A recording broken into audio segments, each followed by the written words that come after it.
Tonight we come to you from Shawnee High School as we kick off Week 4 of TSC Touchdown Friday. Two Western Buckeye League opponents are ready to do battle next. It's the St. Mary's Roughriders and the Shawnee Indians here on Game Face Ohio.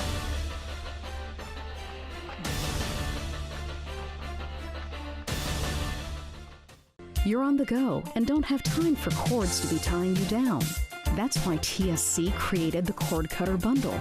You get big savings for bundling internet and cable, and there's no phone requirement. Choose from 20 megabyte, 50 megabyte, or 100 megabyte speeds. No phone, minimal TV, and all lightning fast internet.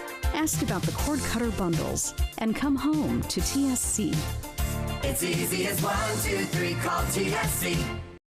Hello, Frost Roofing. Frost Roofing holds the same core values our company was founded upon nearly 9 decades ago. We proudly provide quality craftsmanship and top-notch service to each client we serve. We're licensed by several major roofing manufacturers to give you the right recommendations at the best value for your investment. With state-of-the-art equipment, cutting-edge technology, and our honest way of doing business, Frost Roofing is our area's preferred commercial roofing experts. To learn more, visit frost-roofing.com or call 419-739-ROOF. Welcome back to Shawnee High School. Eli Alvarez and Paul Sadler here with you as we're about to get ready for this Western Buckeye League matchup between the Indians and the Roughriders. But first, we welcome you into the Minster Bank pregame show.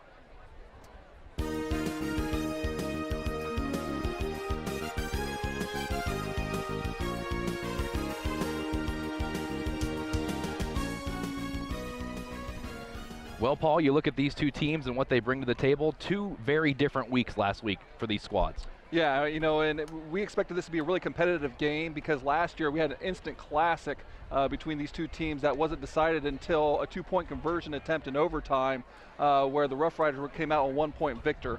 But right now we have the St. Mary's Roughriders, who's currently the #1 team in the state in Division 4, and then Shawnee comes in at 1 and 2. And we take a close look at those Roughriders. You talk about that #1 ranking in D4. A lot of momentum. 3 straight wins to open up the season for Coach Fry's squad. Yeah, and he's got to really like what's going on. He does have a little bit of news on the injury front with Ty Schlosser, who will be a big part of this team. Might see him tonight, still nursing a hamstring injury. And our player to watch for the Roughriders, it's the senior Christian Triplett. Christian Triplett, you know, he can run the ball, he can catch the ball, and he can tackle. He's a two-way player playing running back and DB. Also caught 2 touchdown passes for the Roughriders this year so far too. Taking a look at the Shawnee Indians, maybe not the start to the season they would have wanted after the 49-0 victory in Week 1 against Delphus Jefferson. Yeah, and it's been 7 years since the Shawnee football team has won more than 4 games and 9 since the Indians have finished higher than 5th in the WBL. However, their defense is still ranked towards the top of the Western Buckeye League, but their offense has got to catch up and improve. Yep, as their offense goes, so does the Indians, and that's why our player to watch for Shawnee is the quarterback, Johnny Caprella. Yeah, and last year's game, Johnny Caprella was a one-man animal. He completed 17 of 22 passes for nearly 130 yards and ran for about 150 yards and a couple touchdowns. And they're going to need that kind of production to be able to pull the upset tonight on the Roughriders. A not so great week for Caprella last week against the Redskins. Let's look to the keys to the game. We'll start first with the visiting Roughriders. Well, they need to establish the run, which is their forte. They're currently 3rd in the WBL, which is normally you would think is good, but they have higher aspirations, and they need to get Sean Perry going, who only has 141 yards in the last couple of games after having 145 in the opener against Sydney. They need to contain Caprella, and they need to win the turnover battle, which right now they're an amazing +11 on the season already. And our keys to the game for the Shawnee Indians, Paul? Well, we did their game last week against Walpock, and they need a better start. You know, they got 3 and out and then fell behind early and just never got things clicking, so they need to get a better start.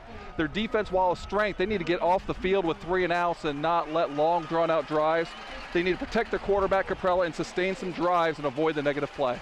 Week 4 of high school football, Week 3 of Western Buckeye League matchups. The Roughriders are out in the field and ready to go, and we will be after this break. You're listening to Game Face Ohio.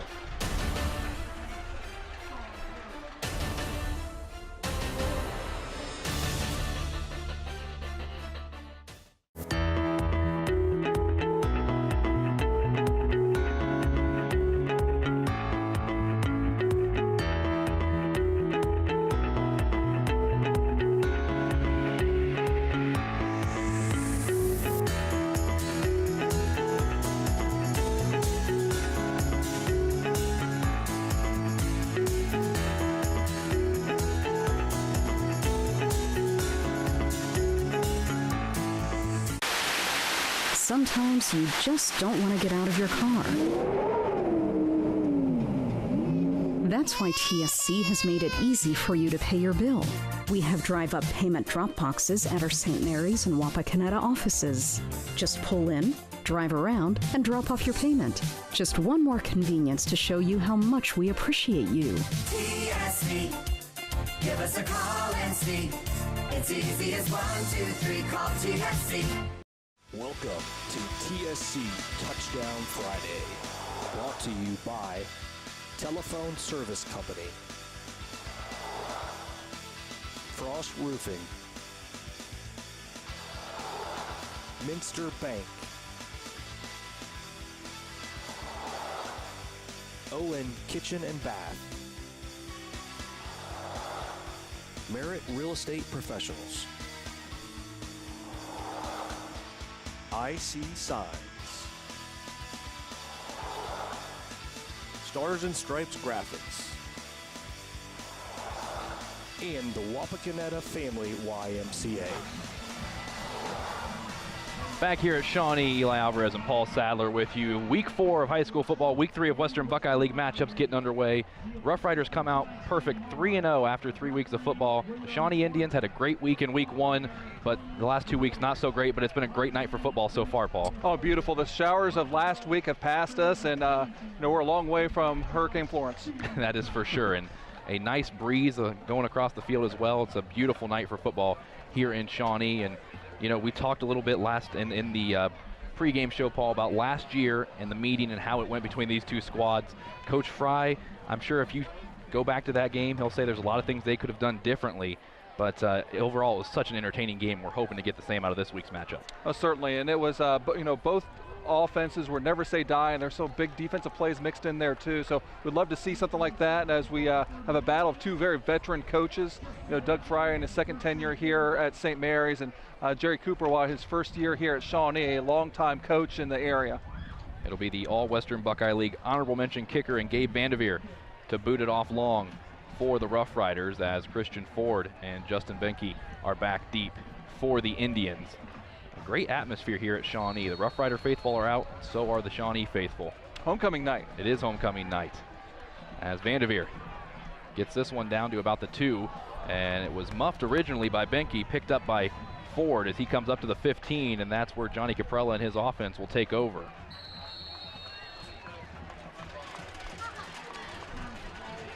So in Shawnee's offense is being led out there by Johnny Caprella. As mentioned, last year is a second-team All-WBL performer. He's got a lot of weapons returning. Christian Ford, as we just saw, but also Jacob Voorhees, number 9, Chico Luna, are some names we expect to say at the wide receiver, and Austin Adams at the running back spot. A couple returning starters on the offensive line, Jeff Hunt at guard, Howie Perkins at center, and then returning from injury at left tackle, Marcus Van Meter. Caprella will set up in the shotgun. Send a man in motion. This offense stalling quite a bit to start the week last week against Walpock, looking to get off to a hot start. Caprella's going to keep it and run up across the 15 before being shoved out of bounds. And this defense of St. Mary's will be tested by the active running of Caprella. He didn't have a strong passing week last week against Walpock, but he did have some success with his legs, having over 80 yards running. And last year, he did average over 100 yards on the ground himself. This is a Roughriders defense, Paul, that you look at their last 3 outputs. Sydney only allowing 7 points against the Yellow Jackets, only giving up 6 to the Titans and 6 to the Cougars last week. Caprella and his offense looking to do something dangerous here. There's going to be a handoff up the far sideline, and this one's going to come close to the first down. Well, some big contact right there on the far side. It's going to still let up a third and quite a bit here, as Shawnee is trying to avoid that poor start that we talked about as a key to the game, and this would be a kind of a critical third down conversion in the first drive of the game, just to try to get some momentum to know that they have turned the page from last week. Yeah, and this is a team last week that come out in their first 2 offensive drives, go 3 and out, and have to punt it away, and it really gave Walpock some momentum as they drove on the Indians early in that one. Now they're going bunch formation to the near side of the field, and Caprella looks a little confused about the formation. They'll send a man in motion. Caprella will roll out to his right. He's going to decide to keep it, but great job by Sean Perry to get back there and knock him down. Yeah, and, defense coordinator Nick Yale will not just sit back and allow him to pick you apart. He's going to send guys at you from different directions, and this time he sent all WBL performer Sean Perry, and he was able to take down Caprella for a big sack. So the senior Chico Luna will stay out on the field to do the punting for the Indians tonight. So there's that first 3 and out forced by the Roughriders defense. Let's see what the special teams unit can do. They've been deadly this year. Perry had a punt return for a touchdown in the game last week against Van Wert. This one, second on the year. Dunlap's going to let it bounce, and it's going to come down to about the 40 and stop right on the line. So it'll be our first look at Braden Dunlap in this Roughriders offense this week. And as we talked about earlier, Sean Perry is kind of the catalyst for this offense, but after having a really big week against Sydney, has not had as much yards. But he's going to be led by that big offensive line in front. Nick Myers, big 290-pound senior. Mitch Sewer, first team All-WBL center, returning as well. Handoff right up the middle for the Roughriders to start things off. The last 2 weeks, Van Wert and OG, the Roughriders came out in a shotgun look. This week going back to the wing T. Well, truthfully, you know, Braden Dunlap makes it so that you have to prepare for both, because he could really succeed in most any type of offense I think you put him in. He's a good athlete. He's got some good fundamentals, so he can throw the football. He's a runner, you know, being primarily more of a running back from previous years for the Roughriders. It's going to be a handoff once more to Schlosser, and Schlosser's going to come down close to the sticks. And this is Schlosser's first real action of the season. Only a junior, last year as a sophomore, played a big role in that Rough Rider offense, but he's had some hamstring issues, and now it's just starting to kind of get back into the fold. And you know, the Rough Riders have been taking care of business in the first 3 weeks, but man, Coach Fry loves to have him back out there, as now he will sub out for this 3rd down and 2. So Dunlap with the full house back behind him. He's going to give it off to guess who? Sean Perry. He's going to power those legs forward for the 1st down.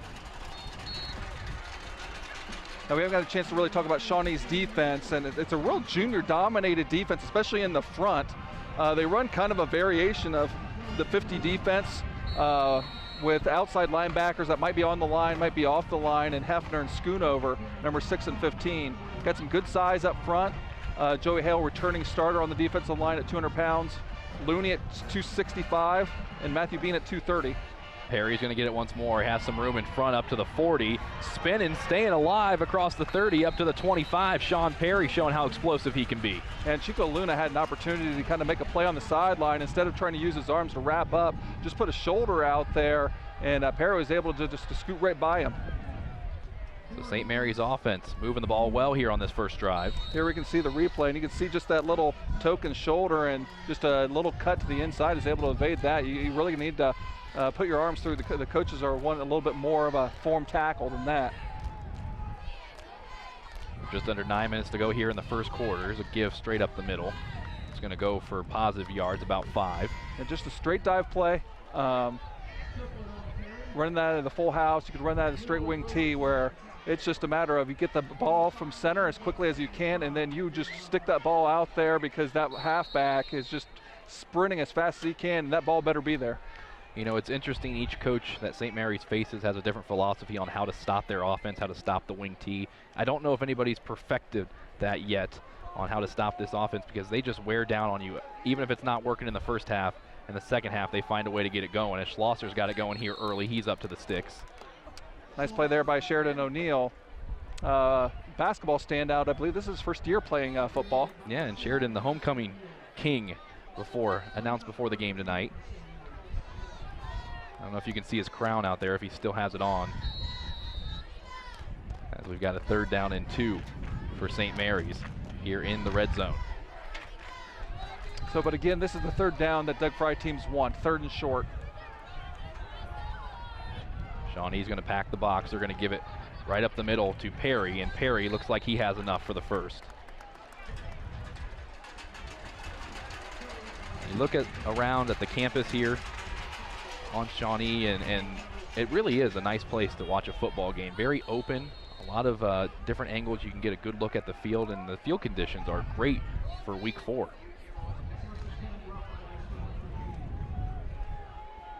So we've got a 1st and 10 from the 15-yard line. It's going to be a handoff to Triplett, and Triplett's not going to get very far as he's brought down by a host of Indians.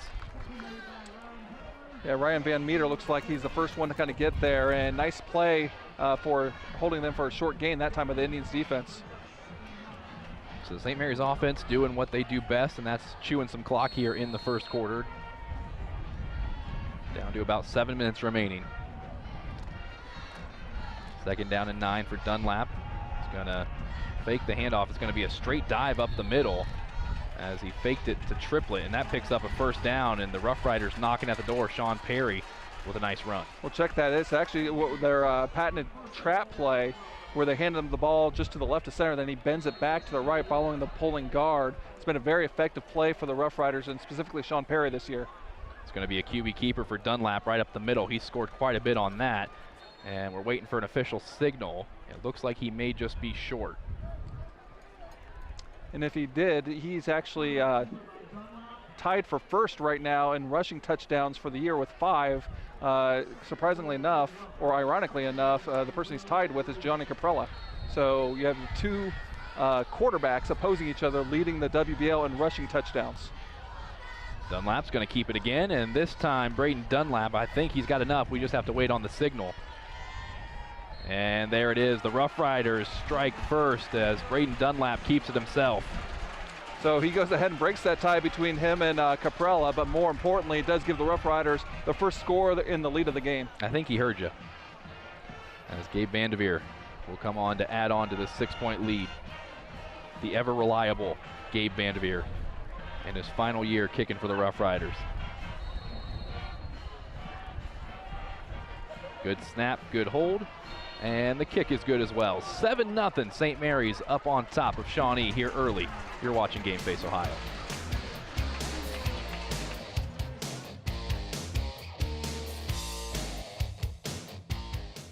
Have you heard about TSC's referral program?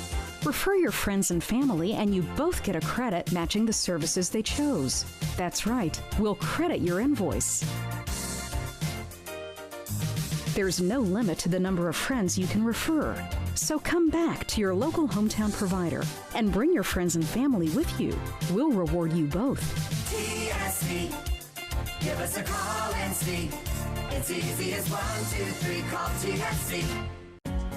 Owen Kitchen and Bath Showroom has been family owned and operated since 1990. We can help you from start to finish with your entire project. Let one of our professional designers put the final touches on your project. Owen Kitchen and Bath now has 2 showrooms to better serve you in Wapakoneta and Lima. Owen Kitchen and Bath, cabinetry that will take your breath away at prices that won't.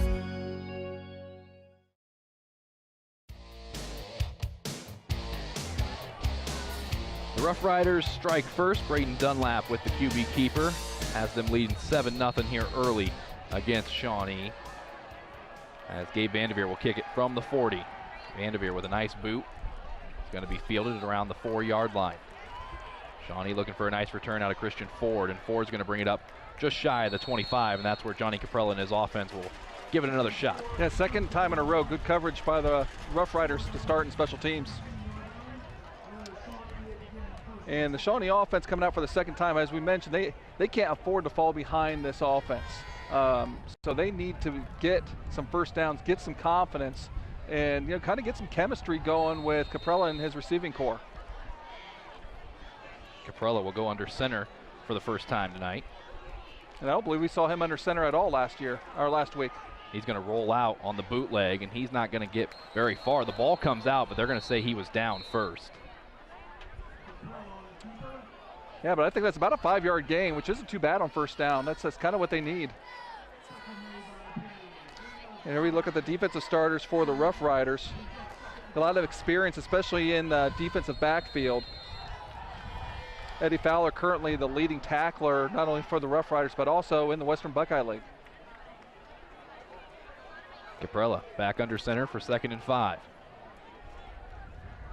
And again, it's another keeper. He's trying to spin free. He's going to pick up solid yardage And this will bring up a 3rd down and very manageable for Coach Cooper's squad. And it's hard to tell if that was planned from the beginning or if he missed the handoff, but regardless, it didn't appear that that was supposed to be kept and hit inside the hole. He didn't like to see what he saw on the outside, and you know, sometimes what you're coached to do is if the hole's not there, just follow the back you faked it to. Let him be a blocker. So big 3rd down for this offense, trying not to get off the field so quick. It's going to be a pitch out and a bobbled snap. The ball is free, and I think the Roughriders may have landed on it. They're going to say 4th down. Nope, they're going to say that Shawnee picked it back up. Well, that's, you know, a new wrinkle in their offense where they must probably practiced that a whole lot, being under center, and didn't really handle, as we can see here on the replay. Just a nice pitch, put it right there, and looks like Adams just wasn't able to hold on to it. And unfortunately for the Indians, you know, that 3rd and very manageable turns into a short loss, and the punt team comes out. So Chico Luna, stand from his own 20. We'll kick it deep. It's a nice high boot. Braden Dunlap's going to field it at around the 30. He's got blockers in front of him. Dunlap trying to make a man miss, and he'll get up to the 40. That's where his offense will take back over. A nice tackle by Jacob Cohen in special teams, but the Rough Riders still with pretty good field position. I'll say this, for how this game has gone so far, pretty quick moving. We're approaching 4 minutes to go here in the 1st quarter. And it's been all St. Mary's to this point offensively. Their defense has stepped up as well, forcing 2 3-and-outs.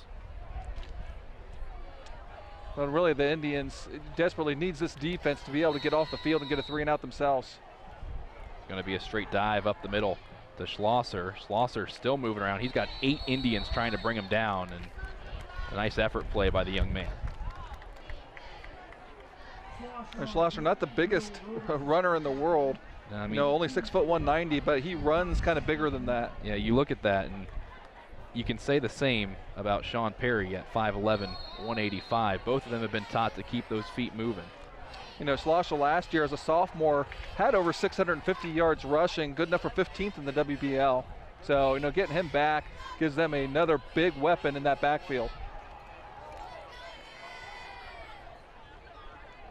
Dunlap dropping back to throw. Looking deep, he's got a man, Triplett wide open. Christian Triplett, he's got the catch, and he's got Green in front of him. The Roughriders extending their lead. Our player to watch, Christian Triplett, comes through on a 58-yard touchdown pass from Braden Dunlap. That's his 3rd touchdown reception of the year. Dunlap with only his 2nd touchdown pass, and just a beautiful play, just running kind of the all-go. They had 4 guys in the routes all going straight vertical down the field, and the Indians weren't able to pick up the seam route run by Triplett. Gabe Vanderveer, extra point on its way, extra point good. 14-0. St. Mary's on top of Shawnee here in this Week 4 matchup.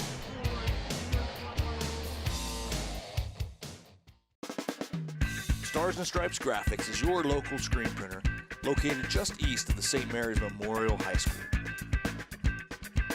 Visit our showroom for all things Rough Rider, including jackets, sweatshirts, hats, sweatpants, ball caps, and more. We also carry items for New Knoxville Rangers and select collegiate gear for Ohio State and Michigan. Stars and Stripes Graphics, your local screen printer. Strength is about so much more than the body. It's about being together, serving, sharing, and caring for those around us. It's about keeping score in the heart rather than on a scoreboard. Be a part of a community that builds more than your body. At the Wapakoneta Family YMCA.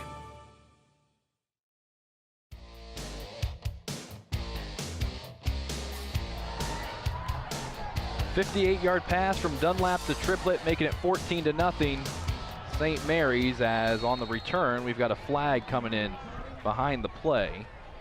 And we'll see what this is about. It's going to be a block in the back, it looks like, going against the Indians, so that'll back them up just a little bit to start their third offensive drive of the game. And I do have a stat correction. That was actually Perry's Dunlap's fifth touchdown pass on the year. The ever reliable Paul Sadler, ladies and gentlemen. Well, we do have to hat tip Mr. Andy Rammel, the statistician for the St. Mary's Roughriders, keeping us informed. They do a great job giving us stats every week. We do appreciate that. As after the penalty, Shawnee will be backed up in the shadow of their own goal line. Caprella will go back under center. This offense needs to get going. Caprella rolling out, and now he's going to throw as he overthrows his man. He was looking for Ryan Hefner. Yeah, but Trey Fisher was all up in him, and he had no chance to be able to get set at all and throw an accurate pass. But, quite frankly, almost everything that could go wrong has gone wrong so far for Shawnee. 2 3 and outs, including a promising third down that was wiped out with a fumble, and then giving up that long pass and 2 scoring drives for the Roughriders. They desperately need to get something positive on this drive. Caprella back in the shotgun, dropping back. He's going to throw it out into the flats. They're looking to pick up some short yardage off the dump pass, and it's going to be enough for the first down of the game for Shawnee. Well, nicely thrown ball, and able to get out into the flats, and then to be able to get his shoulders up the sidelines very, very quickly. That looked like that was Peyton Wilson. The nice black on black uniforms with red numerals for the Indians tonight. They have a few different looks they've gone with in the past. Well, I would say these are a little bit easier to read than the camouflage jerseys from 2 years ago, but still, we will do our best to see them. So on first down, Caprella will hand this one off, trying to make a man miss, and a great stiff arm as Ty Howell tries to come in and make the tackle. Shawnee's offense starting to click a little bit. Again, there's Peyton Wilson. Yeah, and he had a leading tackler in the Western Buckeye League, Eddie Fowler, right there, and he's able to kind of stutter step and then just accelerate and get past him to get a 4-yard gain out of what probably could have been a short loss. Peyton Wilson, second team All-Western Buckeye League linebacker last year for the Indians. Doing it on offense here as stoppage of play. The officials want to talk things over. Something going on the sideline maybe. I don't know if there's an equipment. No, if there's a player is getting we'll just say he's ill right now and was asked to get off the field. So that is definitely for the best. Make sure we don't get a replay on that one. Yes, please. Everybody's standing clear on that Shawnee sideline as they go back to work with a 2nd and 7 from their own 28. Caprella under center will send Chico Luna in motion, but he'll keep it himself. And Caprella working it across the first down line and then some. So with the exception of kind of a big fumble on a dropped pitch out of this, getting Caprella under center has given them a different wrinkle and allowed them to get another first down to move the chains, and having a positive drive here are the Indians. Take a look at the replay. Caprella's walking off. His helmet came off after that last tackle. So it looks like, is that Matthew Bean in there at quarterback now? I believe number 22? So. Yep, the junior, 6'5". Bean is just going to hand this one off straight up the middle, and that's going to be Will Robertson. That's going to gain about 2. Caprella back out. Looks like he's going to get that helmet on and go back under center for the Indians. That was kind of a little thing. It might be underappreciated, but to come out without the benefit of a timeout or any type of stoppage of play or practice snaps for Matthew Bean to get out there and just run a successful play, in that scenario is pretty underrated and a pretty important thing that he just did. We approach a minute to go here in the first quarter. The Indians offense starting to click. Caprella's going to keep the ball again. Moving his feet, making men miss as he comes up just shy of midfield. That's a really strong individual effort that time by Caprella, as he was trying to come up the left-hand side and they just got stonewalled on the left side and couldn't get any movement, and he was able to find some sort of hole by cutting it back down to the middle. It's safe to say this is the best the Shawnee offense has looked so far tonight on their third drive here of the game. In the last drive, they had a third and similar to this situation, and they had a self-inflicted mistake. Let's see if they can capitalize on this field position they've given themselves. And now it looks like we have a timeout taken by the Indians first. They want to talk this one over with just over 31 seconds remaining here in the first quarter. We'll be back after this here on Game Face Ohio. At Minster Bank, we understand that life can get hectic. That's why when it comes to your banking, we offer the services that make your life simpler with tools like person-to-person payments, Pop Money, mobile and online banking, and bill pay. But most of all, Minster Bank is a supportive member of your community with personal relationships and customer service that reach outside of our branches. Minster Bank, helping people achieve financial success. IC Signs designs, creates, and installs custom eye-catching signs. We use state-of-the-art technology to produce indoor and outdoor signs, LED message boards, and vehicle wraps. We can also help you with LED light conversion, sign refurbishing, custom t-shirts, promotional items, and your print needs. Whether you know what you want or have no idea, trust the experience of IC Signs. Call IC Signs at 419-738-6640. Indians took a timeout to talk over this big third down conversion. Third and three, it's going to be a pitch out to Robertson, and he's going to have enough for the first down, and then it's going to be Eddie Fowler that brings him down at about the 45. I tell you what, the identical play call on the third and short that they fumbled it on, they came back to it and showed that, hey, if we can execute this, we can move the chains, and that's got to give a lot of confidence to this offense. Clock continues to run. Down to 15 seconds remaining here in the first quarter, and it doesn't look like the Indians want to get a playoff, as Coach Cooper will motion them over to the sideline. Our trivia question on its way when we come back to start the second quarter. 14-0, St. Mary's on top of Shawnee.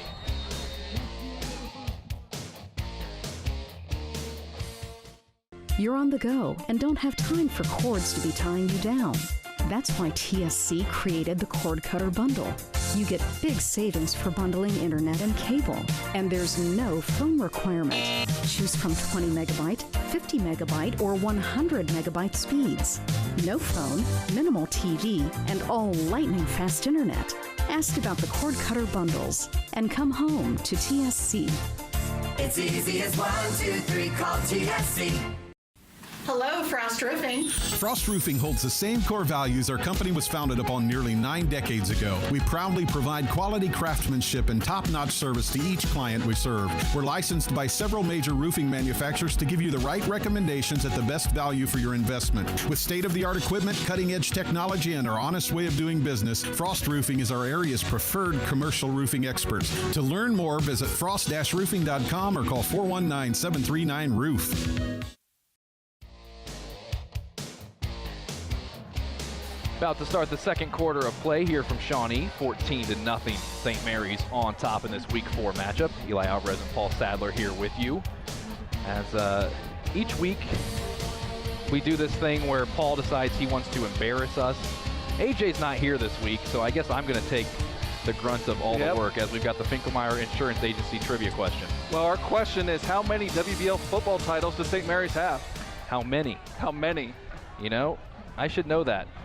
I know, first of all, I know it is the most in the Western Buckeye League. It is the most in the Western Buckeye League. The other question is, how many seasons of Western Buckeye League football have there been? That would help out greatly. I'm going to think about that one after this play. I'll give you my answer, as Caprella's going to keep it, and Caprella's going to be brought down immediately. And Keegan Saulmiller gets in there and makes the play. You know what, Paul? I think I'm going to go, it's got to be over 20, so I'm going to say 22. 22 is a very good guess. Is it a very good guess? It's a very good guess. It's not the answer. Okay. But 3 years ago, it would be the answer. All right. So I was close. I didn't embarrass myself as much, though. Yeah, so I'll see if we can get the graphic with the answer up here after the next play. So second down and 11. So for those of you that know how many Western Buckeye League titles St. Mary's has won in the past few years, you know the answer. Caprella fakes the handoff, is going to go out into the flats to Voorhees. Voorhees making a man miss, still moving down to the 35. Okay, and here's the answer. They have won 24. So like I said, you're within 2, and because the Roughriders have won the last 2, just 3 years ago, they did have 22. So, you know, Eli's a pretty good guess. So here's a bonus question. I know you know the answer to this. Who's second in the Western Buckeye League with the most titles won? That would be your alma mater, the Van Wert Cougars, and I believe they have 18. Yes, sir. But it's been a long time since they've had one. Long time. That is for sure. As the Roughriders took care of the Cougars last week, 38-6. And Shawnee keeping it with Caprella, their quarterback, moving all the way down to the 25 and lowering his shoulder as well. You know, really interesting play call. You don't see this very often. Going underneath center, and basically they're just running the same scheme with old I formation ISO play, where the fullback's leading up, and then Caprella's just working like the I back, and then just following the lead blocker up the hole. So kind of a new spin on a pretty traditional old-fashioned play. I'll give you credit, Paul. I really enjoyed that trivia question. It's a good question. Well, we had that pretty early in the game, though, didn't we, Yes, Eli? we did. Huh. I wonder why. Uh-oh. Caprella, same play as last time out. He's going to get up to the 20. So Caprella still looking to do some damage with his legs, but doing it in a totally different way, under center, and some planned calls. What we've really seen him excel on more so the last couple years is working out of the gun and having some plays called for him, but then a lot of times just improvising as well. So very positive drive here for Caprella and the Indians. As Caprella goes back to the shotgun. And last week, it seemed like a lot of it for Caprella was design pass, if you get in trouble, run. But yeah, Coach Cooper has really made it so he is running right from the get-go. This time he's going to toss it down to the 10-yard line. That's a nice reception and setting up another first down. And I think that's Voorhees. I can't quite say it sure for, yeah, that's Jacob Voorhees, who's 12th in the WBL coming into the game in receiving. He actually just run the out route, got a little bit of contact with the cornerback, and then kind of used that to his advantage to get a little bit of separation on his out route. This always seems to be the territory where the St. Mary's defense steps it up a little bit when their backs are against the goal line. As Caprella is going to throw it out to Ford. Ford getting a block, Ford making a move, and Ford is in to the end zone. The 5'10 senior Christian Ford putting the Indians on the board. And I tell you what, Jacob Voorhees with the key block on that little wide receiver screen, and a tremendous answer drive for the Shawnee Indians as they're able to get on the board, and that was greatly needed. Here you see the quick screen, and you see Voorhees with the key block right there to be able to spring him, getting Carson Fischbach right there. So the Indians will come out and attempt the extra point with Jacob Voorhees. Voorhees kick on its way, and it's right through the uprights. So 10:08 remaining here in the first half. St. Mary's 14, Shawnee 7.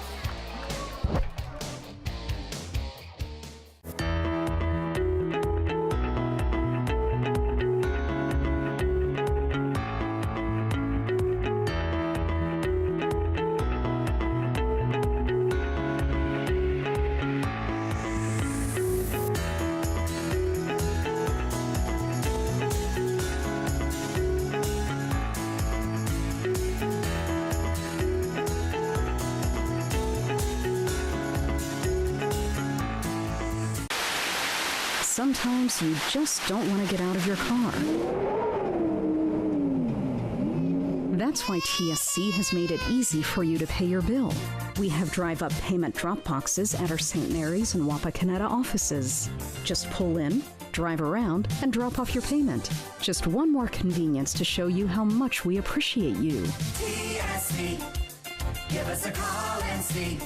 It's easy as 1, 2, 3, call TSC. The Shawnee Indians getting on the board, a 10-yard pass from Johnny Caprella to Christian Ford, making it 14-7.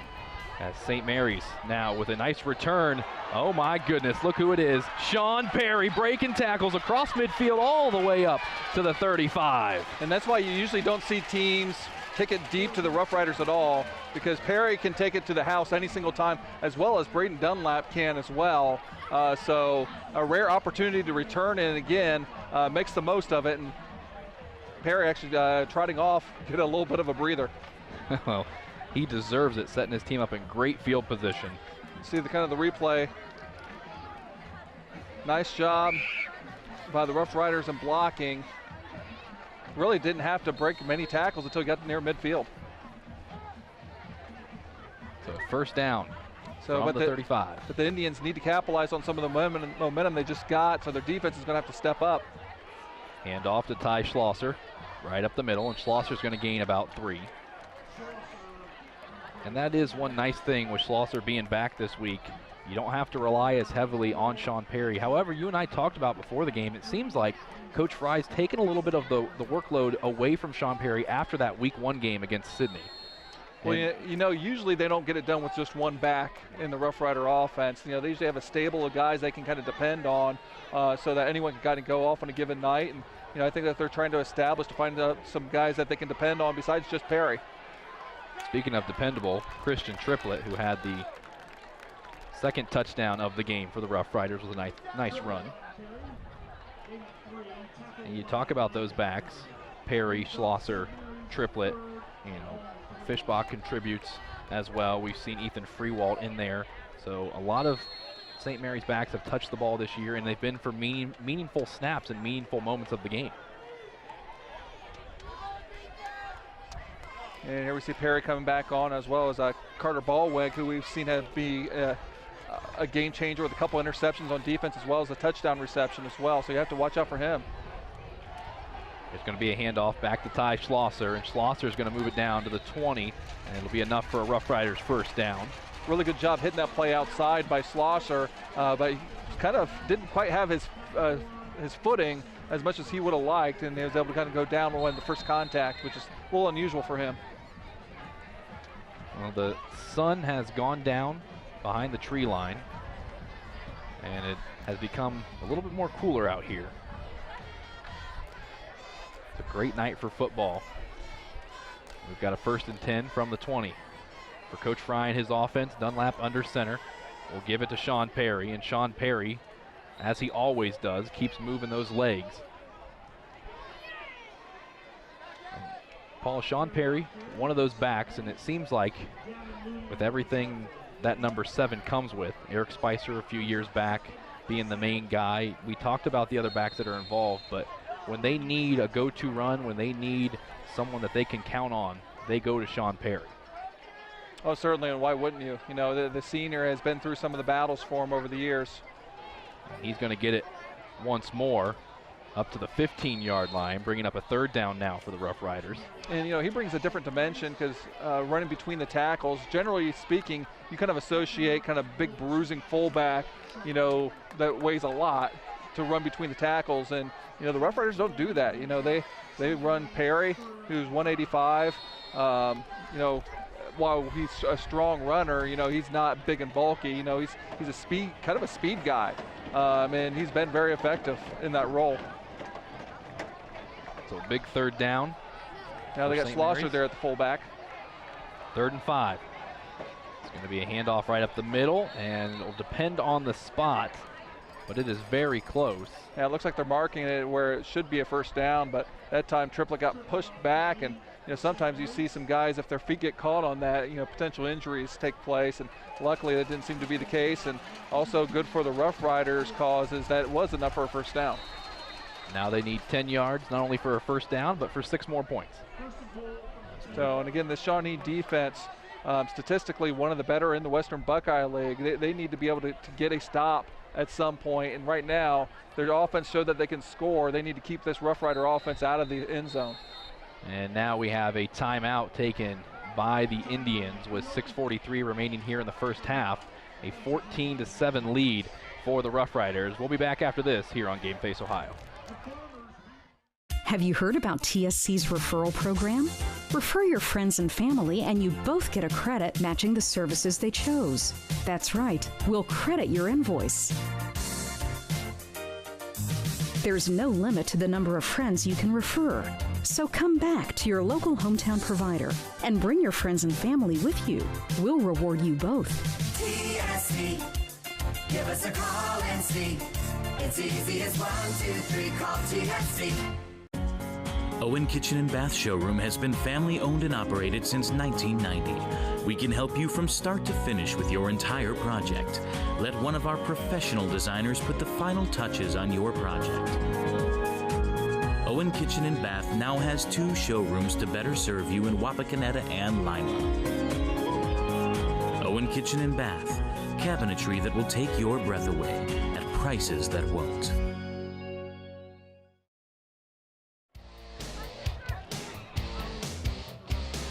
Shawnee burning their second timeout of the half to talk about this first down. Good look at Braden Dunlap right there. Dunlap under center, 6:43 remaining. He's going to hand it off to Perry. Perry moving it around. Perry breaking tackle. Sean Perry, he's in for the score. There's nothing that this senior can't do. I tell you what, there have been a lot of kids playing Madden would be a little bit jealous of some of the moves that he just put on right there to get in the end zone. They need all 11 players and then some to bring him down at times. And he just extended this Rough Rider lead. And I will double check, but I believe that's only his 3rd rushing touchdown of the season. As Vanderveer will come on to attempt the PAT, and it's a bobbled snap by Dunlap. He's going to have to roll out and try and throw. Dunlap still moving around. He's looking for someone in the end zone. He's going to throw it, and it's picked off by Chico Luna, and that will end that. So 6:35 remaining here in the first half. Rough Riders lead it 20-7.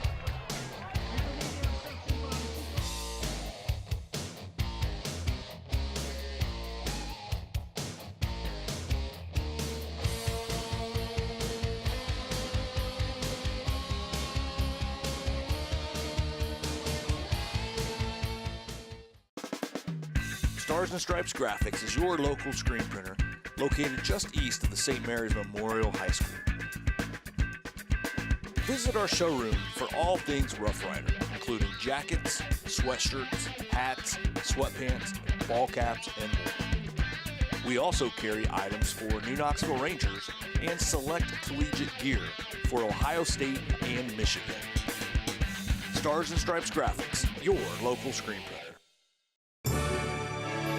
Strength is about so much more than the body. It's about being together, serving, sharing, and caring for those around us. It's about keeping score in the heart rather than on a scoreboard. Be a part of a community that builds more than your body. At the Wapakoneta Family YMCA.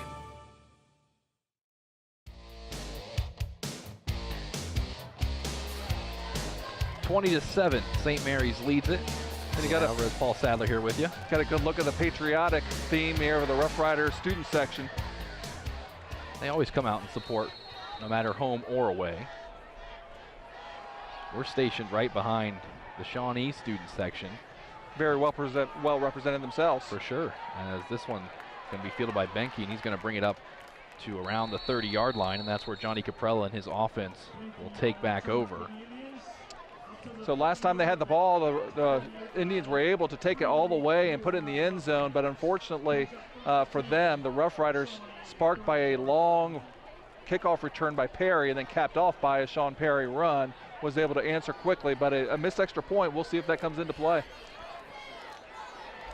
When you see that mixed extra point, maybe you don't know the details. It was not a missed extra point by Gabe Vanderveer. You rarely see those, bobbled snap.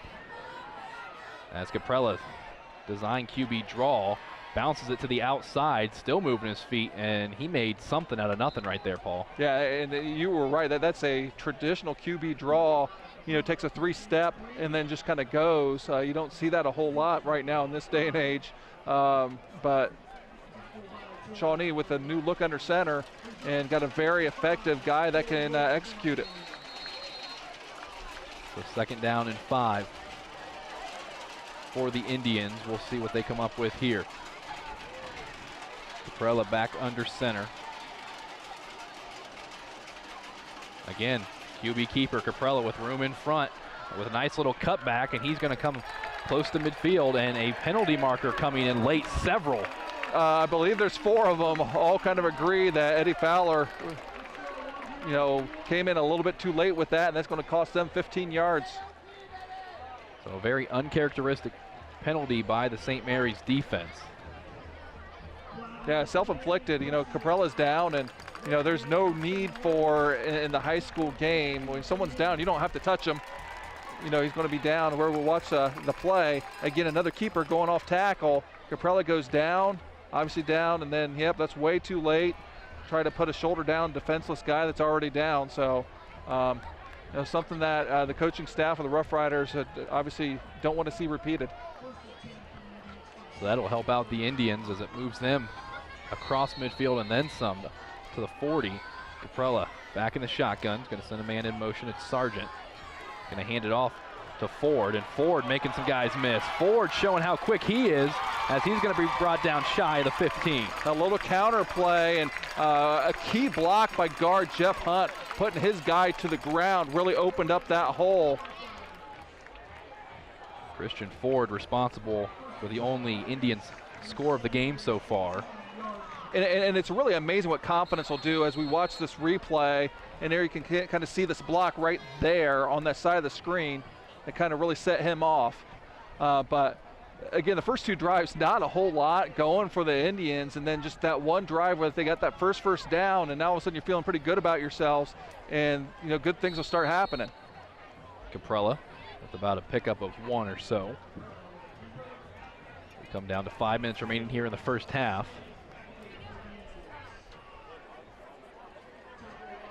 Here's see the replay. And maybe a thought that Caprella lost it for a moment, but just a bobble. So, but for the second straight possession inside the red zone as they have moved to the 17-yard line. This Indians offense looking good right now. The ball at the 17, as you mentioned. It's going to be a rollout to Caprella. He's got some blockers. Caprella stiff arming a guy down to the 10-yard line. Sean Perry's going to bring him down. And this is something the Roughriders are going to have to talk about at halftime, be able to adjust to this, because this is probably not a look that they prepared for. And the Indians are having a lot of success because the DBs are all tied up with all the receivers, which you need to do. And they're just taking their pick which way they want to run Caprella. So 3rd down and 1 from the 10-yard line. Caprella back under center. We'll see if they go back to the bread and butter play. It's been working all night. Sargent's going to be sent in motion. Caprella's just going to hand it off to Robertson up the middle. He's going to move the pile up to the 4-yard line. And Blake Canor actually had a chance to be able to make the play right at the line of scrimmage, but Robinson was able to run into the back of his lone lineman, little sidestep, and then accelerated through the hole and moved the chains, and now it's 1st and goal. So essentially 4 plays and 4 yards to go for the Indians to try to punch this one in. 3:25 remaining in the first half. Back to the gun here inside the 5-yard line. Caprella fake the draw, fake the throw, back to keeping it himself, and Johnny Caprella is going to scamper in from 4 yards out to make this a 1-score game. And a big touchdown. Again, that's his 6th rushing touchdown of the year, which reties him for the lead in the Western Buckeye League with his countermate on the other side, Braden Dunlap. So, we got ourselves a ball game here, Eli. We sure do, as this extra point will go a long way into determining how this one shapes out. Remember, the Roughriders missed their last attempt from a PAT. We'll see what Voorhees does. 5'9" junior. It's a nice snap, a nice hold, but the kick, I think, was blocked by the St. Mary's special teams unit, and that keeps it at 20-13 in favor of the blue and gold.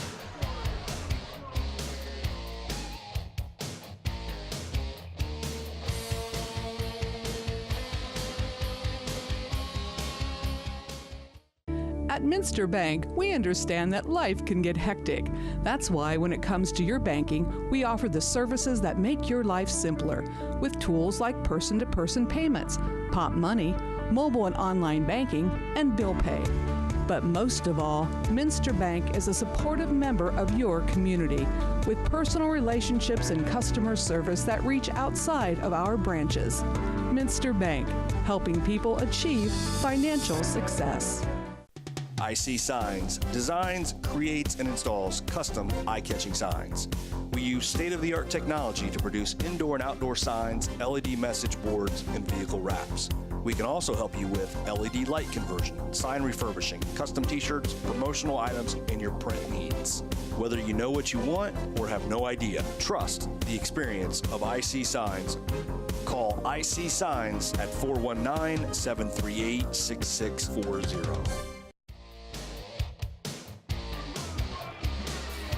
Johnny Caprella from 4 yards out, scampering in to make it 20-13. Missed extra point for the Indians, and we'll see how that comes into play because the Roughriders, after scoring their last touchdown, bobbled the snap.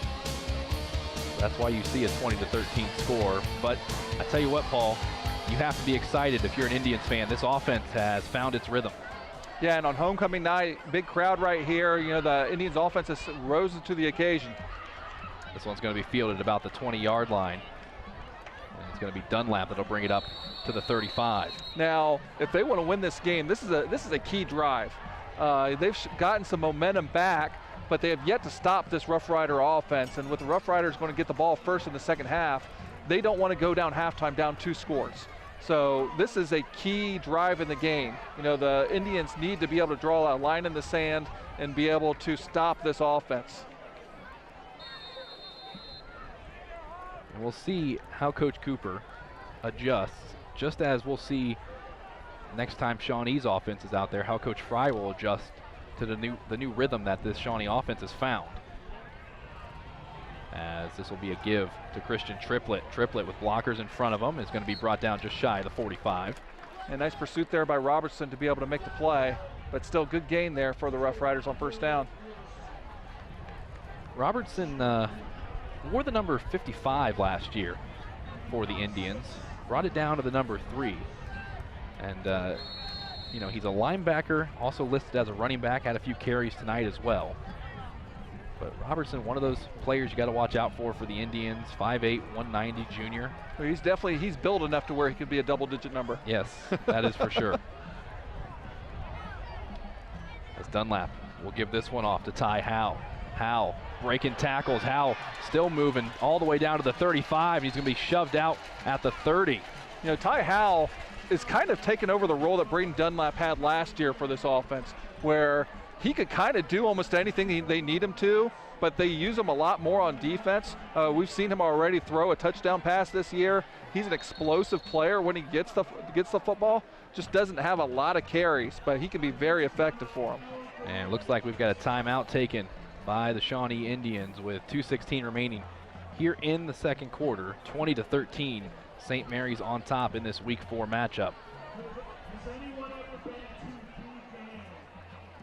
And I'll say this, Paul.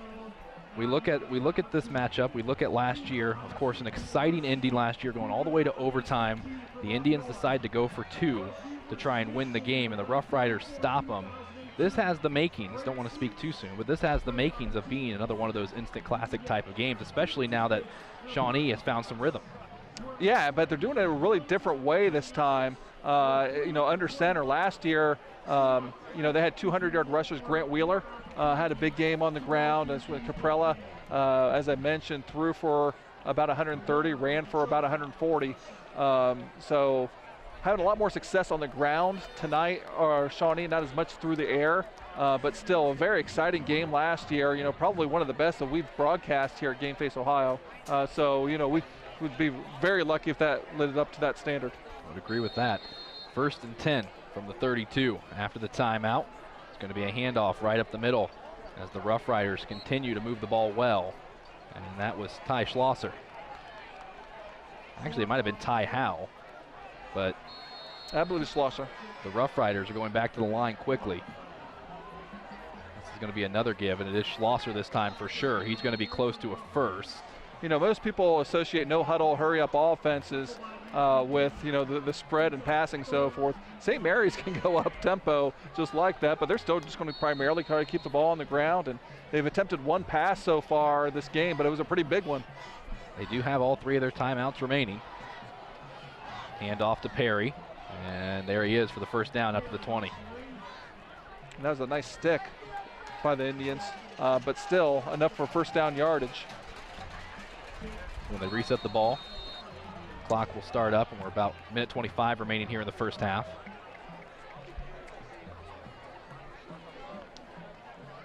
Dunlap will hand it off once more to Ty Schlosser.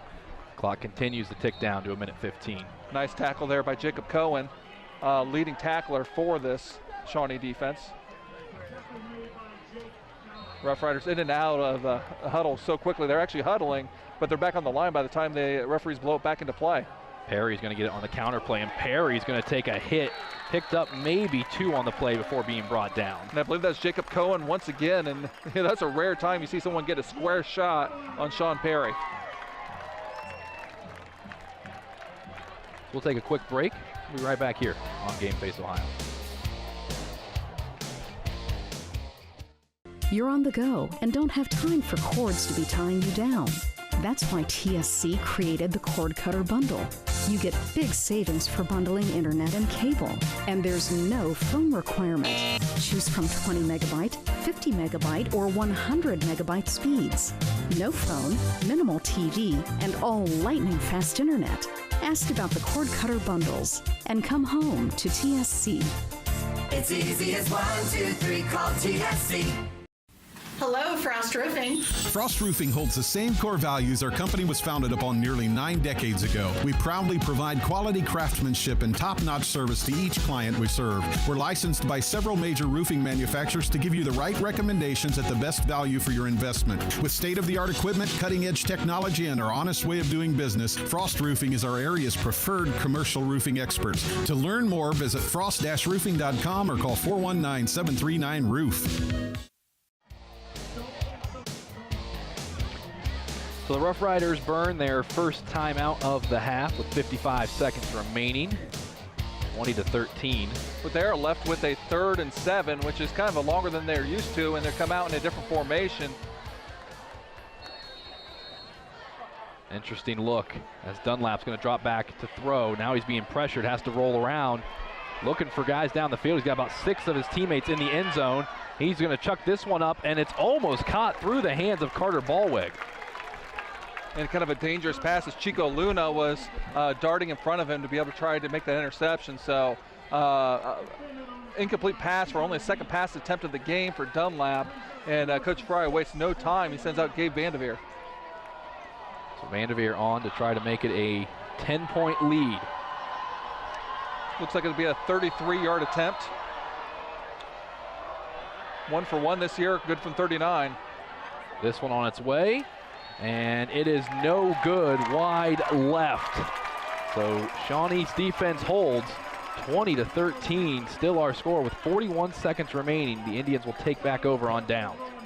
Yeah, just pulled it to the left a little bit, it appeared. Distance was not a problem that time for Vanderveer, so the Roughriders missing out on a couple opportunities in the kicking game. The first time through no fault of Vanderveer's when they mishandled the extra point snap, but this time misses.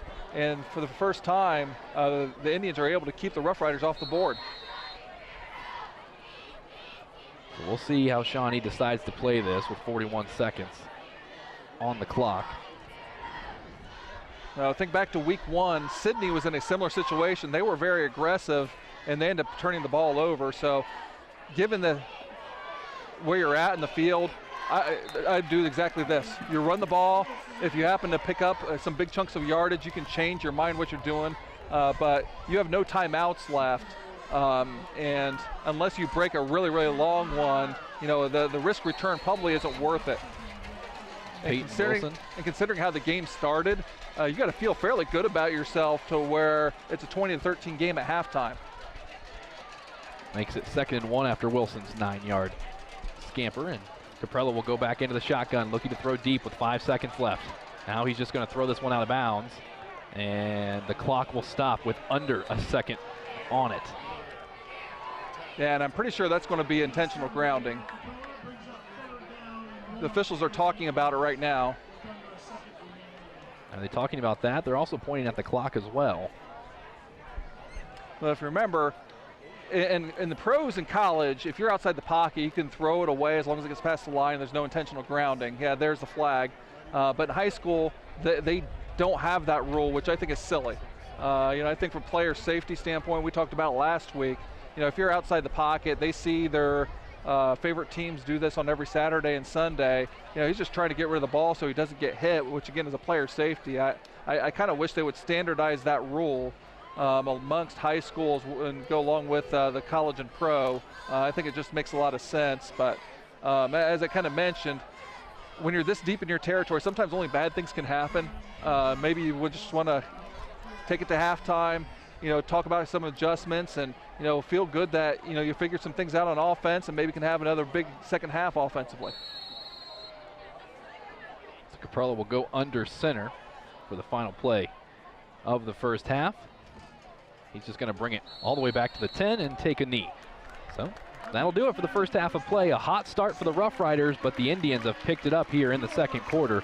20-13 our score. St. Mary's on top.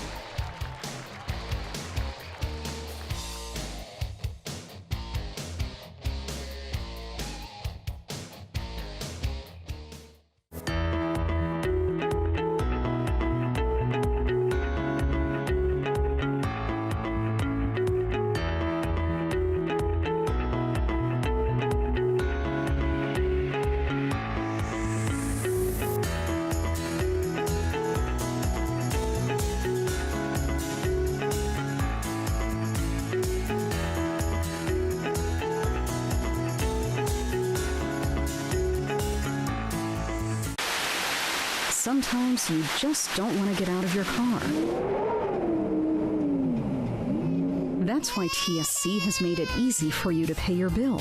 We have drive-up payment drop boxes at our St. Mary's and Wapakoneta offices. Just pull in, drive around, and drop off your payment. Just one more convenience to show you how much we appreciate you. TSC, give us a call and see. It's easy as 1, 2, 3, call TSC.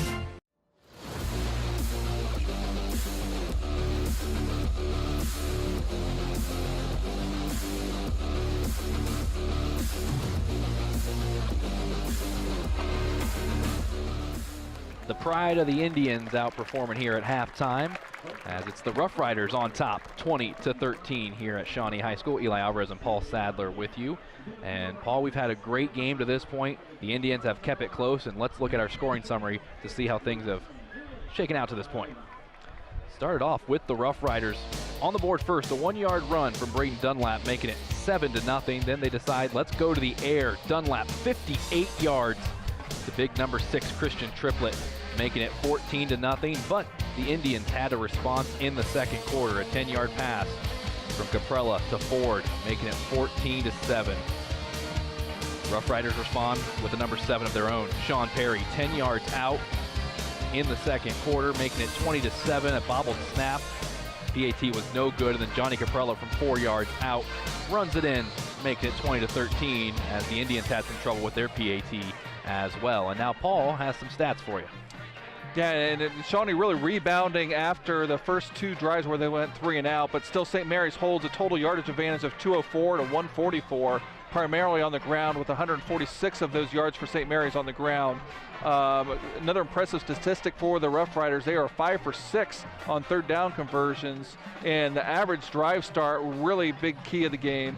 The Roughriders average drive starts at the 45, and the Indians are starting at the 22. Quickly individually, Sean Perry leads the way with 59 yards and a touchdown rushing.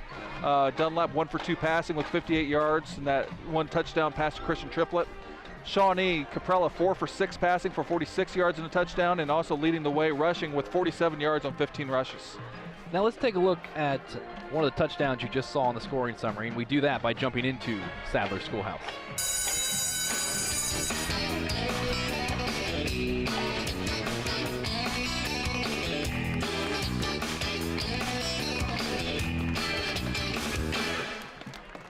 Okay, what we're going to look at is the long touchdown pass, and they're going to run 4 verticals down the field out of a formation you don't normally see this out of. Normally you see this out of a shotgun, big wide receivers everywhere, but they're going to have a full house backfield.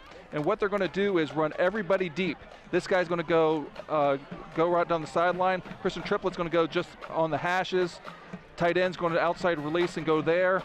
And then they're also going to run up there. So 4 verticals going down. What that's going to pick on is the free safety, as we'll take a look at a little bit later as we run this forward. Out of this full house backfield, you see everybody getting their release downfield. As we let it go just a little bit further and see these guys formation, and go ahead and stop right there.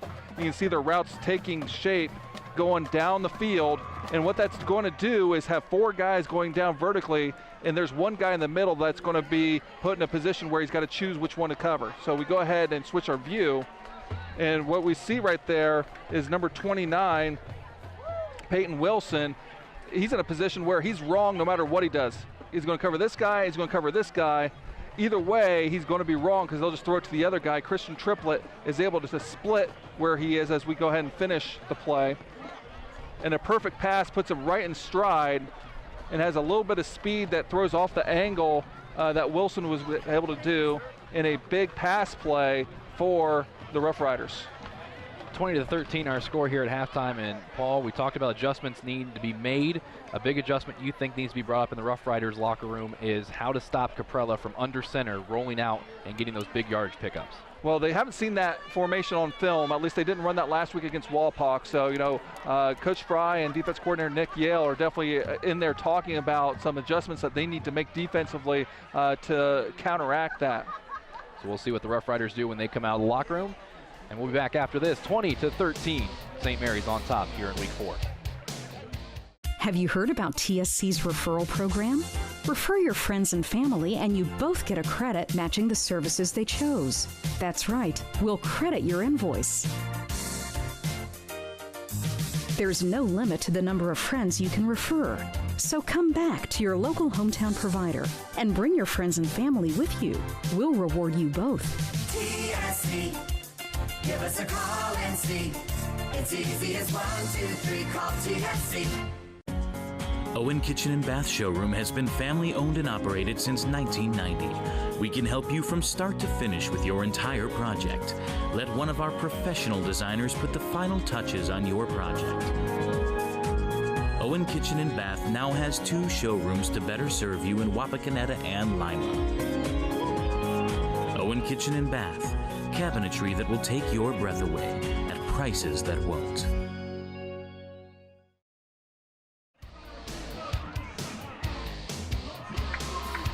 Both teams back out on the field, about to start the 3rd quarter of play here from Shawnee High School with St. Mary's leading 20-13. Eli Alvarez, Paul Sadler here with you. Next week, we'll be back in St. Mary's as the Kenton Wildcats come to town, and the Wildcats in a nice little battle with Walpock this week. A lot of good matchups around the Western Buckeye League this week, Paul. Yeah, and not only is that an interesting matchup just for WBL play, they're both in the same region for playoff standpoint, so that's a potential playoff preview next week between St. Mary's and Kenton. So as we are about to start the 3rd quarter, we saw what Shawnee's offense is capable of. It took them a while to get going, but now we've got to see how their defense will handle St. Mary's adjustments. Well, and first we need to see what they do on special teams, because you have some dangerous guys that you are kicking it to, and we'll see if they make the decision to indeed kick it deep. See those 3 on your screen right now: Dunlap, Perry, and Howell. All back deep for the Roughriders. And really none of them are good choices. You know, Perry and Howell kind of get the headlines, and Dunlap and Perry get kind of the headlines, but Howell is just as dangerous back there. It'll be Voorhees to kick it off for the Indians, and we've talked about their early season success, a 49-0 victory over Delphus Jefferson, but a week 2 loss to Defiance, 17-14, and then last week losing at the hands of our other game-face Ohio team, Walpock, 32-6. And that Defiance one was a tough one because they had the lead in the 4th quarter and let it slip through their fingers.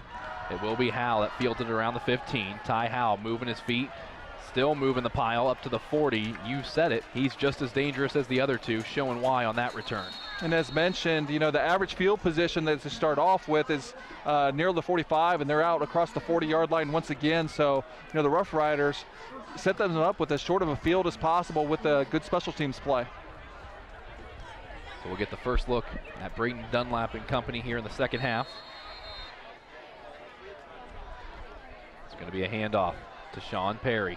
Looking to bounce it outside. Perry is going to have the first down up to around the 45. Maybe, nope, they're going to say just across midfield, it looks like. He might have stepped out of bounds before the first down. And he did, so he will be marked just a little short. So truthfully, the Rough Riders staying pretty much in that full house backfield almost the entire game. Handoff up the middle. This is going to be enough to move the chains for the Rough Riders. So this Rough Rider team, even though they go into the locker room with the lead, with the way they started this game, they can't be too happy with how the second quarter ended with giving Shawnee so much momentum. Well, and I tell you what, they go in and out of huddle so quickly that they keep you on your heels. You know, that's their third play, and we're less than 40 seconds into the second half. They've run 3 plays and had a kick return.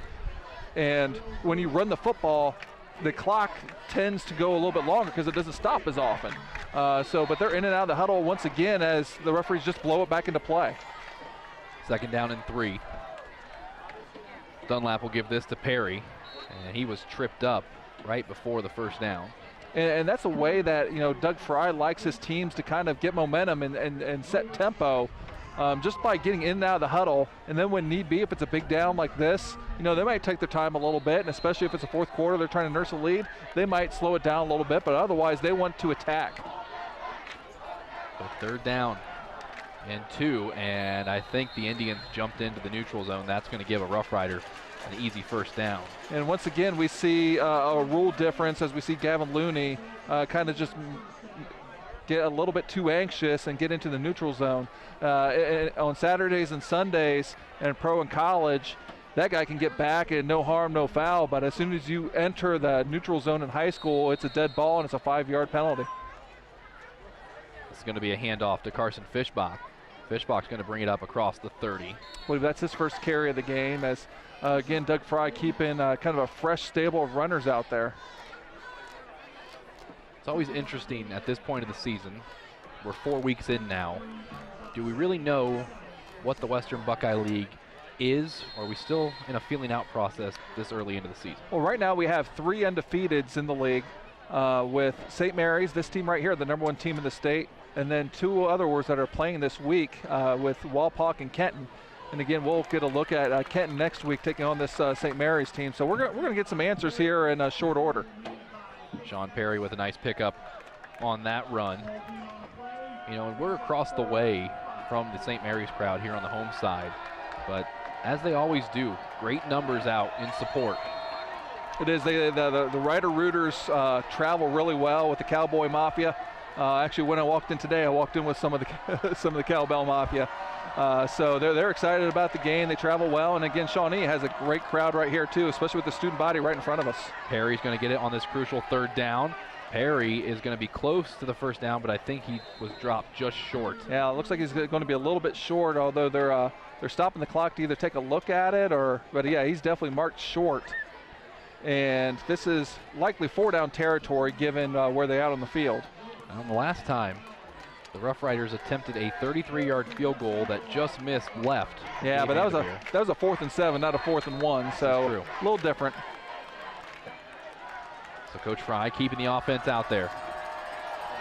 They'll look for the QB sneak possibly. And it's going to be a quick handoff to Schlosser up the middle, and it's going to be enough for the first down.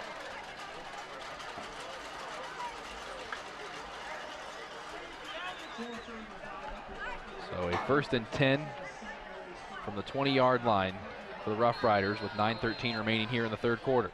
And a big drive right here for the Rough Riders. They feel a lot more comfortable getting that cushion back up to 2 scores. Perry's going to get the handoff, bouncing it outside, and Sean Perry's going to be pushed out after about a gain of 5. And there's an Indian a little bit slow to get up.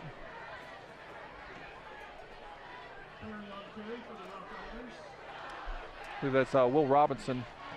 He is back up and kind of catching his breath. Looks like he's going to stay in the ball game. They'll officially call to pick up a 4 for Perry. And they'll give it to Schlosser. Schlosser lowers his shoulder. He took a shot after picking up 3. So another 3rd down and manageable for Coach Fry and his offense. Yeah, we see Jacob Cohen a couple times, not shy away from contact for the Shawnee defense. And once again, another 3rd down. And we saw at halftime, really good 3rd down conversion.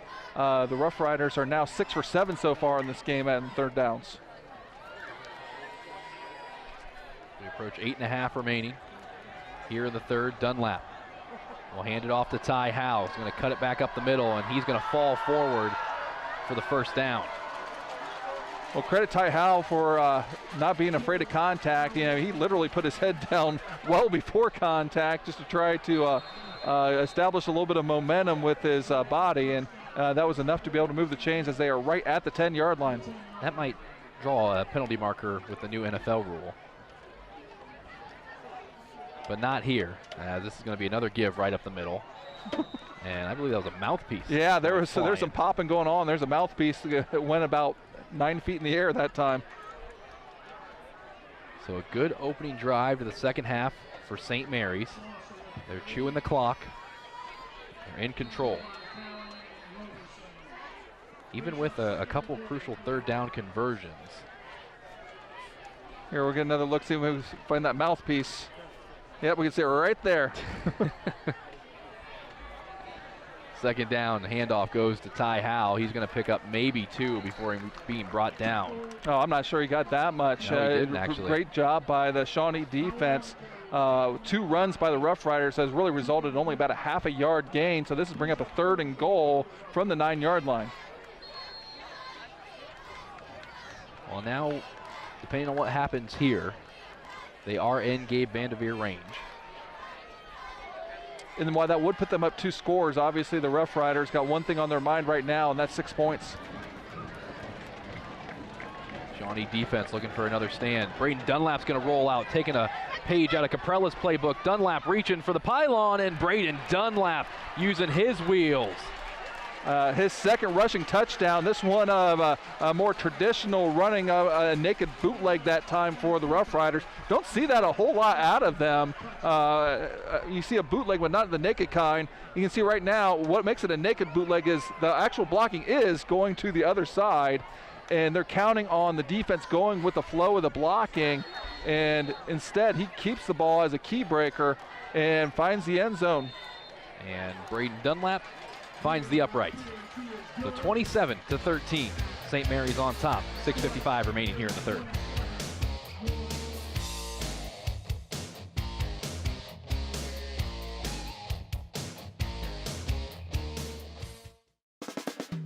Stars and Stripes Graphics is your local screen printer located just east of the St. Mary's Memorial High School. Visit our showroom for all things Rough Rider, including jackets, sweatshirts, hats, sweatpants, ball caps, and more. We also carry items for New Knoxville Rangers and select collegiate gear for Ohio State and Michigan. Stars and Stripes Graphics, your local screen printer. Strength is about so much more than the body. It's about being together, serving, sharing, and caring for those around us. It's about keeping score in the heart rather than on a scoreboard. Be a part of a community that builds more than your body. At the Wapakoneta Family YMCA.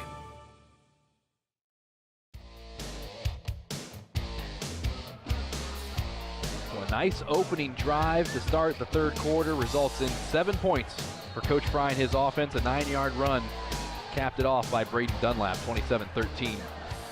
The Rough Riders lead it as Vanderveer boots this one down to the 10, where it's going to be fielded by Ford, and he's going to be stopped just across the 20. Yeah, and that kick was actually a little bit shorter than he realized, so Ford was already up in the blocking and couldn't really go full speed. Going to look at the series history.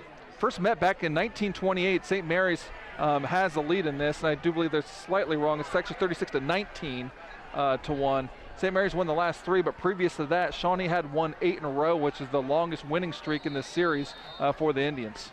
Talk about that streak from 07 to 2014 for Shawnee in that 8 in a row. As their offense looking to get the ball moving here on their first drive of the second half, and that's going to be incomplete as they tried to pitch that one out to Austin Adams. Just a little bit too far ahead of Adams on that play. So the Indians have found the end zone their last 2 drives. We'll see if they're able to kind of continue some momentum that they established at the beginning of the first half. You know, that time they did not go underneath center, however. And one thing we see out of this Rough Rider squad, it's a lot of their offense feeding off their defense, and the defense feeds off the offense. When one gets in a slump, the other does a good job of bringing them back, and it's just a well-oiled machine when it works right. As this one is going to be brought up to the 25 by Voorhees. I'll tell you what, Carson Fishbach made a tremendous play right there. You know, it didn't look incredible. It wasn't a highlight level type of hit, but he had to run a long way to be able to come up and make that play by himself. And if he doesn't make that play, there are other blocks in place that could have went a long way. So 3rd and 7. Indians do not want to go 3 and out here, especially after the long drive that the Rough Riders just managed. Going back underneath center. We've seen him keep it a lot. Caprella is going to roll out. It's a screen. He dumps it off to Wilson, but Wilson's got to make some guys miss, and he can't. A great tackle there by Trey Fisher. And well done all the way around. Coach Nick Yale dialed up the blitz and sent a lot of guys there, but staying true to his key, Brandon Weeholder, responsible for screens, noticed that something was fishy, kind of hung around and was able to sniff out that screen. So Chico Luna will punt it deep for the Indians. Perry and Dunlap standing back their own 40. It's a high punt by Luna. Dunlap's going to call for the fair catch, and a flag is going to fly. I'll tell you what, that's an impressive throw by the referee. That was a minimum 25-yard throw on the flag. We'll see what the call is. But most likely this will back up the Rough Riders. Braden Dunlap held on to the ball, was waiting for an official to come take it from him. He's like, let's put it down right here where I caught it, but they will pick it up and move him back. Now, it was frustrating to get some sort of blocking infraction on some sort of kicking game, whether it's off the punter or kick, but even more so on a fair catch where he's not even trying to return anyway. Well, they did the last time out, driving the length of the field. Let's see if the Rough Riders can manage a second one here. And now a personnel change. I believe Freewalt was just lined up on the wrong side. Dunlap is going to hand this one off. It's Triplett. Triplett's got the first down, and he's still moving. Triplett doing a good job of holding on to the football across the 40. I tell you what, the end was all Christian Triplett, but at the very beginning was the right side. Look at the right side of this line just blow up the Shawnee defensive line. There was nobody there at the point of attack because that right side of the line just dominated. Christian Triplett, our player to watch at the start of this one. It's Ty Howell that's going to get it, trying to bounce it outside, still on his feet, and a lunge forward may give him 2. So I want to point out that it was Ian Young and Nick Myers, a pair of seniors on the right side. Nick Myers was a tight end last year for him, weighing 290, transitioned into tackle very nicely the play before. And obviously that play, Shawnee did a nice job stringing out the run. Second down for the Rough Riders. It's going to be a dive right up the middle to Sean Perry. And Perry's going to get across the 35. Again, they hit that so fast that the defensive line almost doesn't have a chance to be able to make a play at all, and puts a lot of pressure on your linebacker. And Jacob Cohen able to make that play to still make it about a 3-yard gain. Very big third down for the Shawnee defense. So I don't know if they can afford to give up any more points to this Rough Rider squad.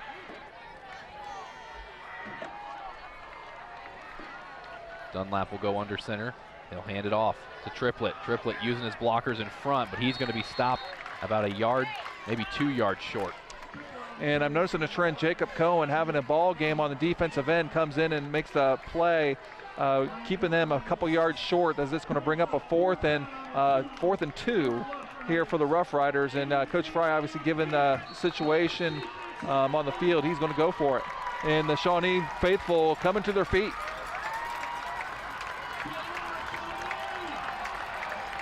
Well, the play clock is running down, approaching 10 seconds.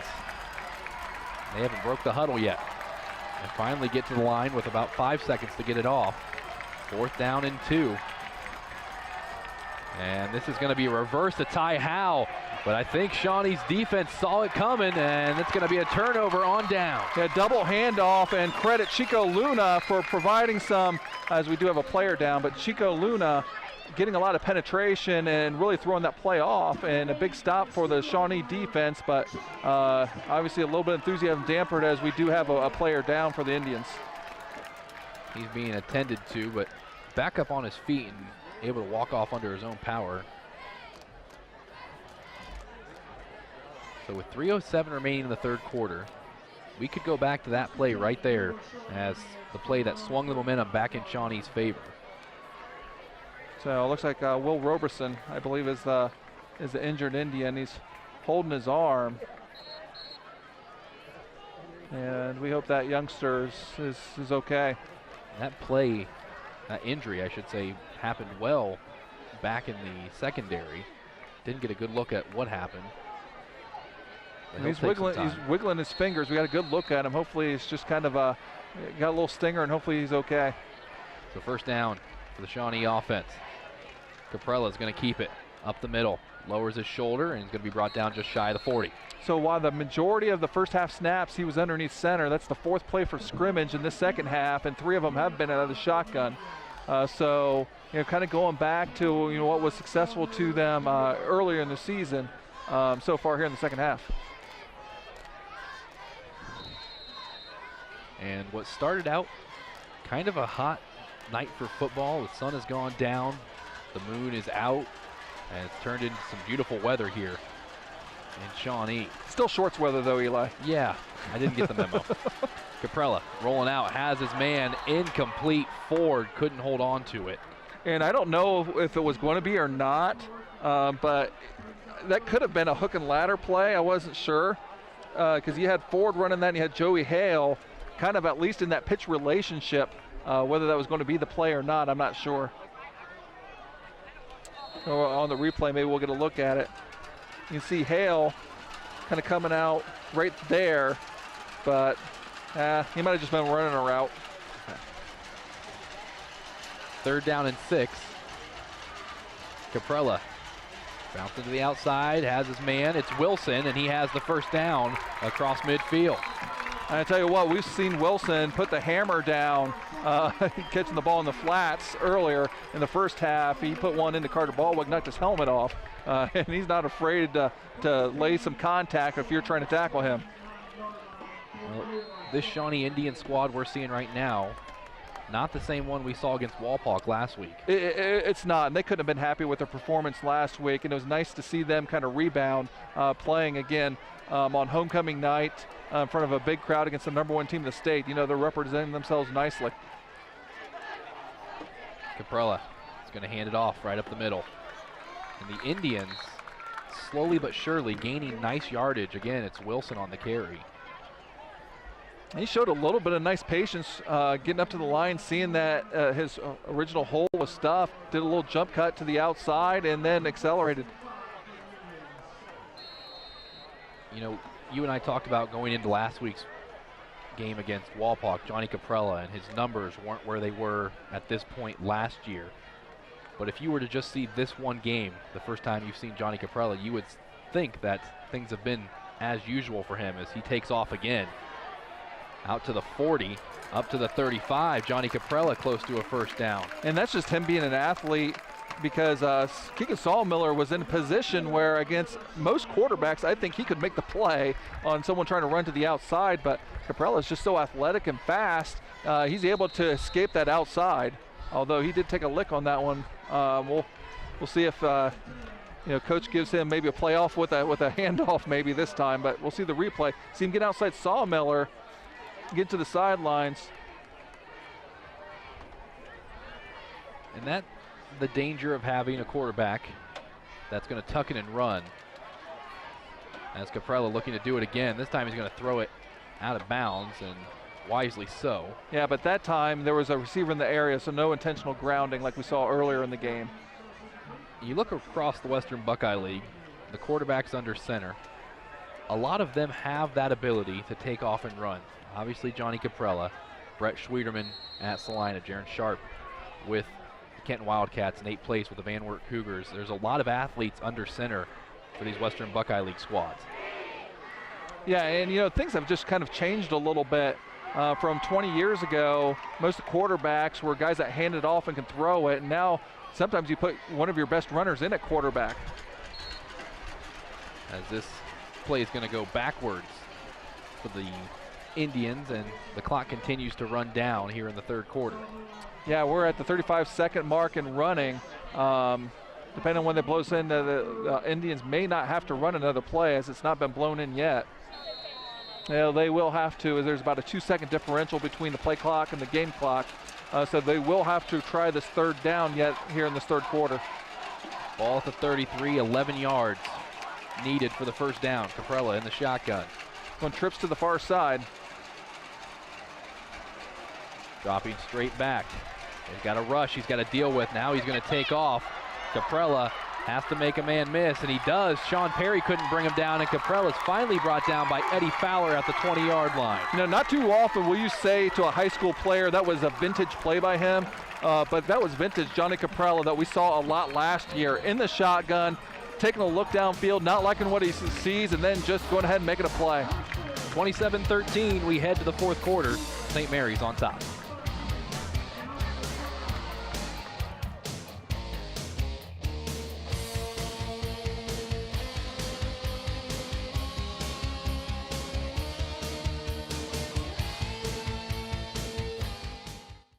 At Minster Bank, we understand that life can get hectic. That's why when it comes to your banking, we offer the services that make your life simpler with tools like person-to-person payments, Pop Money, mobile and online banking, and bill pay. But most of all, Minster Bank is a supportive member of your community with personal relationships and customer service that reach outside of our branches. Minster Bank, helping people achieve financial success. IC Signs designs, creates, and installs custom eye-catching signs. We use state-of-the-art technology to produce indoor and outdoor signs, LED message boards, and vehicle wraps. We can also help you with LED light conversion, sign refurbishing, custom t-shirts, promotional items, and your print needs. Whether you know what you want or have no idea, trust the experience of IC Signs. Call IC Signs at 419-738-6640.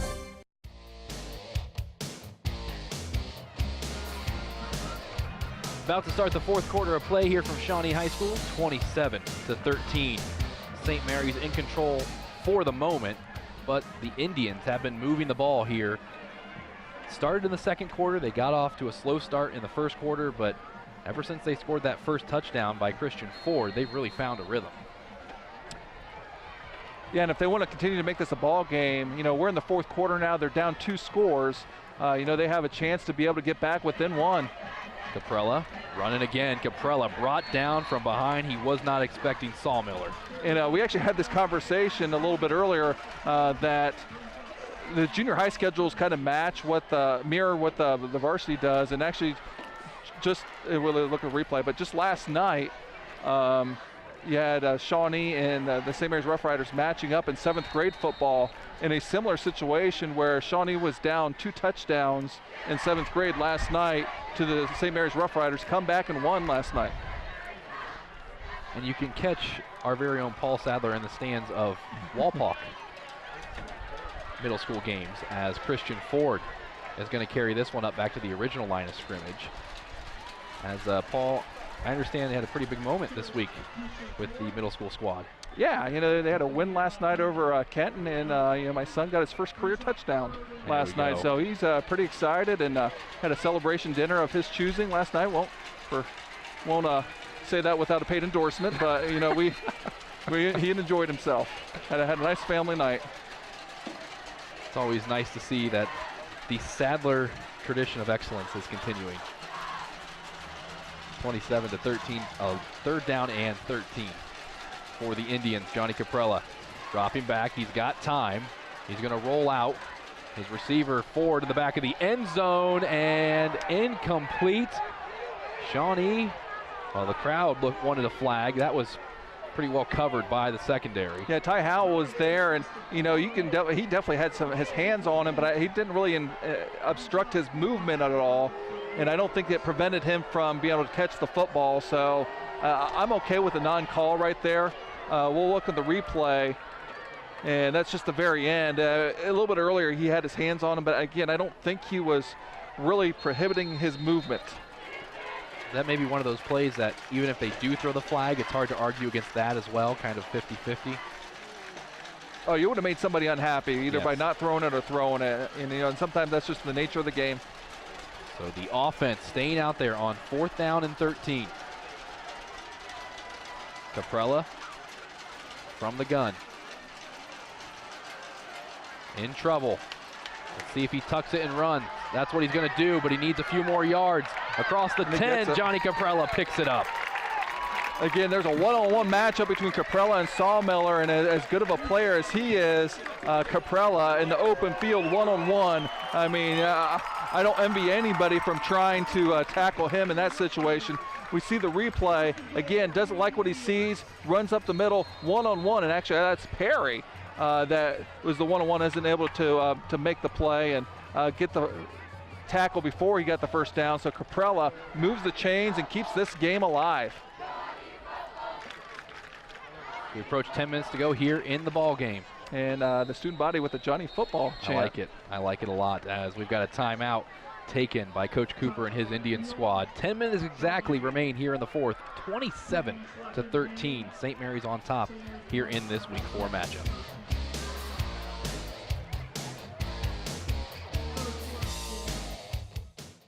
You're on the go and don't have time for cords to be tying you down. That's why TSC created the Cord Cutter Bundle. You get big savings for bundling internet and cable, and there's no phone requirement. Choose from 20 megabyte, 50 megabyte, or 100 megabyte speeds. No phone, minimal TV, and all lightning fast internet. Ask about the Cord Cutter Bundles and come home to TSC. It's easy as 1, 2, 3, call TSC. Hello, Frost Roofing. Frost Roofing holds the same core values our company was founded upon nearly 9 decades ago. We proudly provide quality craftsmanship and top-notch service to each client we serve. We're licensed by several major roofing manufacturers to give you the right recommendations at the best value for your investment. With state-of-the-art equipment, cutting-edge technology, and our honest way of doing business, Frost Roofing is our area's preferred commercial roofing experts. To learn more, visit frost-roofing.com or call 419-739-ROOF.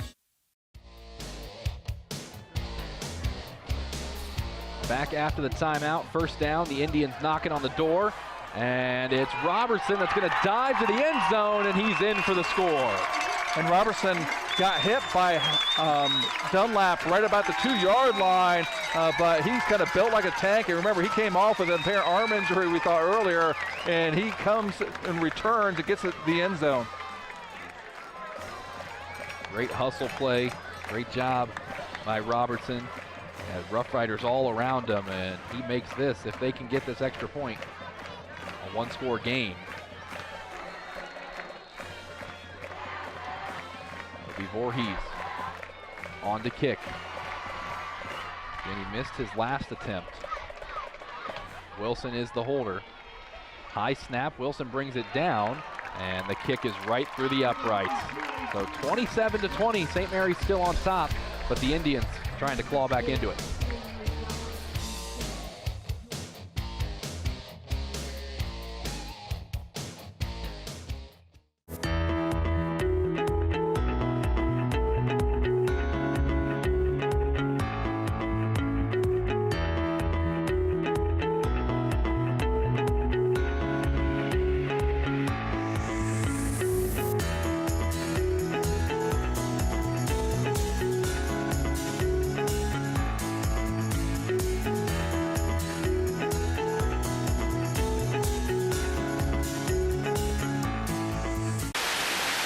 sometimes you just don't want to get out of your car.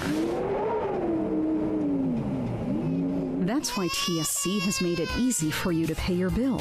We have drive-up payment drop boxes at our St. Mary's and Wapakoneta offices.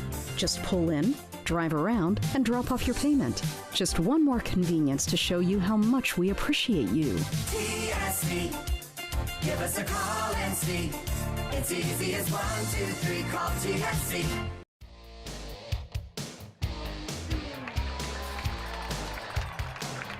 Seven-point ball game here in Shawnee. A nice touchdown run by Robertson. And the Indians are right back in it. See what the Roughriders do to respond, as that was a nice drive put up by Johnny Caprella and his offense. And that included a big fourth down conversion for the Indians, and it's a one-score game. And once again, these Indians, they just match up and rise to the occasion to play these Roughriders, and we've had some good games between the two schools. It always seems like, though, with St. Mary's, as soon as things start to get close or as momentum starts to swing in the favor of their opponents, they have that play that blows it back wide open. We'll see if they go to that here on this drive. Well, something we haven't seen is the Roughriders have not been forced to punt yet. So kind of a short kick that time by design. Carter Baldwin gets it to try to avoid the returners in the back. So I think a pretty smart play. Still good field position, but for the Roughriders, they're not across the 40. And so what this reminds me of, Paul, if you go back to last year, the Salina game, it seemed like St. Mary's was in control from the start. The Bulldogs started to come back. At one point, they made it a one-score game, and on the very next drive, Sean Perry had a 60-yard plus run to the end zone to take control once more. We'll see if they have that in their bag of tricks, as Triplett is going to bring it forward for about a gain of 3. Well, really, the only thing that the Roughriders have done to get stopped so far was a missed field goal. Still, it was a scoring opportunity that they just happened to miss, as we have another Indian down. So an injured Indian down on the field. 9:41 remaining here in the fourth quarter. We'll take a break and be right back. Have you heard about TSC's referral program? Refer your friends and family, and you both get a credit matching the services they chose. That's right, we'll credit your invoice. There's no limit to the number of friends you can refer. So come back to your local hometown provider and bring your friends and family with you. We'll reward you both. TSC, give us a call and see. It's easy as 1, 2, 3, call TSC. Owen Kitchen and Bath Showroom has been family owned and operated since 1990. We can help you from start to finish with your entire project. Let one of our professional designers put the final touches on your project. Owen Kitchen and Bath now has 2 showrooms to better serve you in Wapakoneta and Lima. Owen Kitchen and Bath, cabinetry that will take your breath away at prices that won't.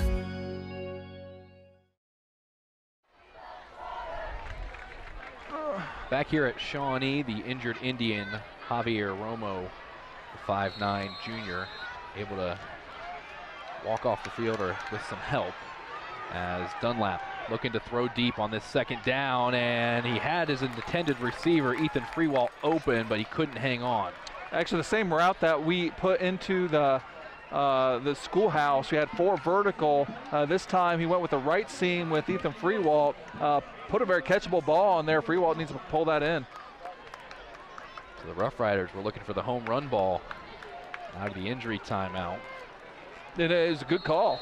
Good execution. Just got to make the catch. So now a 3rd down and 7. Shawnee, their sideline and their student section, they know this is a big play.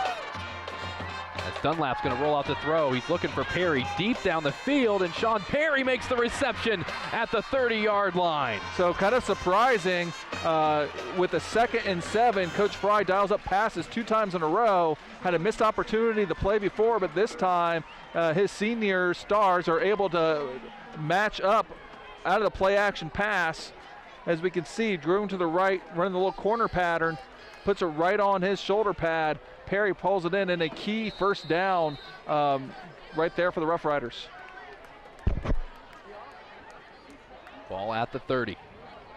They're going to give this to Ty Schlosser, and Schlosser's going to be dropped just short of the 25.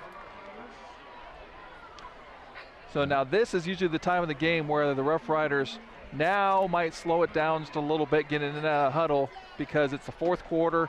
They're driving with the lead, and the clock is definitely their ally. You know, earlier in the game, they would be on the line already right now. That clock, as you mentioned, continuing to run. It's going to be a give to Perry. Perry's going to have the first down and then some, but we've got a penalty marker down behind the play. Yeah, well behind the play, and that looks like it's probably going to wipe out an impressive run by Perry. And you know, he's got just such good balance where he just leans against the grain. You can see right there, just takes a hit and gets about 5 more yards after contact, but again, a hold is going to negate that. And the Rough Riders, who've been pretty good about avoiding the negative play on offense, now wipes out a nice run and goes back an additional 10 yards. We have another injured Shawnee player out on the field. It looks like it's their second team All-Western Buckeye League linebacker, and Peyton Wilson, as he's being attended to. 8:46 remaining here in the ball game, a 7-point lead for the Rough Riders. We'll be back in just a bit. Stars and Stripes Graphics is your local screen printer located just east of the St. Mary's Memorial High School. Visit our showroom for all things Rough Rider, including jackets, sweatshirts, hats, sweatpants, ball caps, and more. We also carry items for New Knoxville Rangers and select collegiate gear for Ohio State and Michigan. Stars and Stripes Graphics, your local screen printer. Strength is about so much more than the body. It's about being together, serving, sharing, and caring for those around us. It's about keeping score in the heart rather than on a scoreboard. Be a part of a community that builds more than your body. At the Wapakoneta Family YMCA.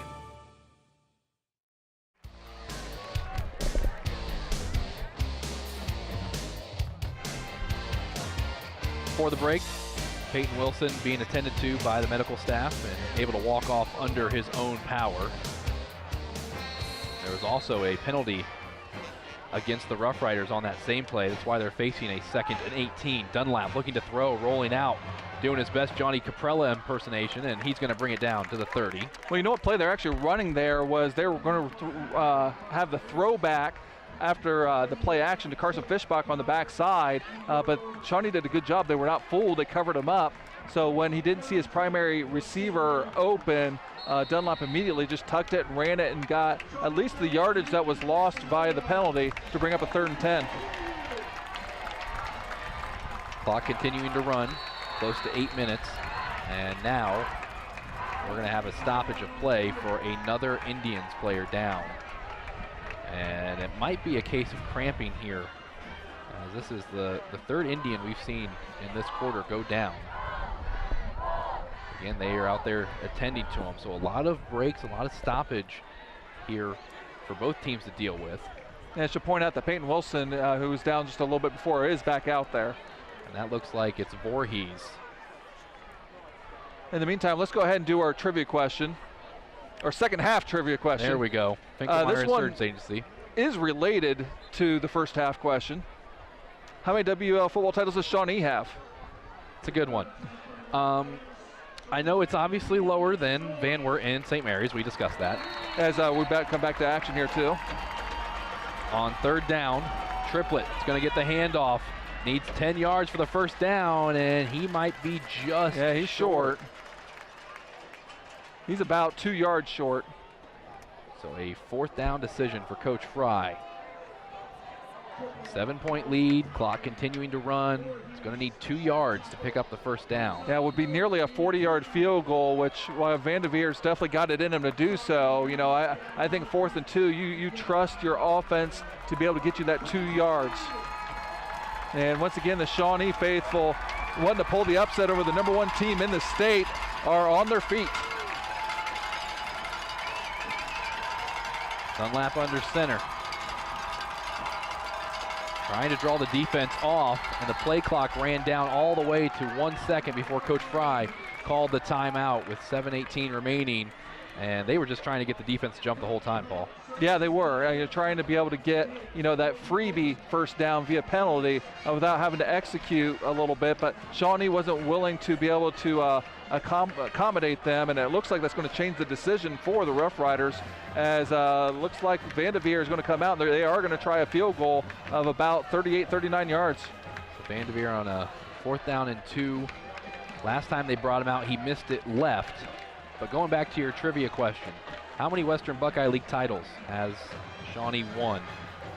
I'm going to say it's single digits, and I'm going to say the answer for me is 5. Once again, a pretty good guess. Okay. As we see quickly, the answer is 6. So I'm getting better at this. With the most recent coming in 2008, where they shared with this St. Mary's Rough Rider team as well as the Kenton Wildcats. Vanderveer on to attempt the long field goal, and Gabe Vanderveer missed it again.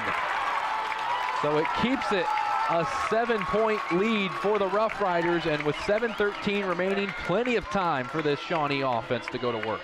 And it remains with that miss a 1-possession game, and the Shawnee Indians can tie this game with a touchdown and an extra point, or as we saw last year, try to go over the win with a 2-point conversion. But they are 80 yards from where they need to go. I don't know what it is about these two teams when they get together. Man, the Western Buckeye League, I mean, you got to strap it up every Friday night. So again, the clock really not a factor for the Indians. They're going to hand this one off right up the middle. A nice chunk play, gaining about 3. And seeing as the clock isn't a factor, it's running now under 7 minutes. So Paul, do you stick with your offense? Do you try to air it out a little bit more? What's the game plan? No, you've been scoring. You kind of do what you've been doing. But for them, it's mostly been on the ground, with mixed in with a couple passes. But a lot of times when they have called passes, Caprella, finds a gap to be able to run through anyway. But they've ran the ball, pretty effectively. Caprella looking to throw. He's got a man wide open, and it's bobbled but caught. And that's Voorhees making the nice reception on the sideline. Yeah, something I do mention Caprella just now getting on his feet as he got hit. I don't know if we'll see it here on this replay, but as he rolls out, he takes a shot, and Voorhees brings it in right along the sideline. Just excellent catch. So and that, the chains. And that fires up the fans here on the home side.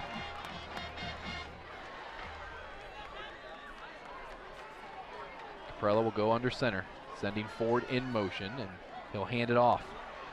Again, a first down play that picks up solid yardage.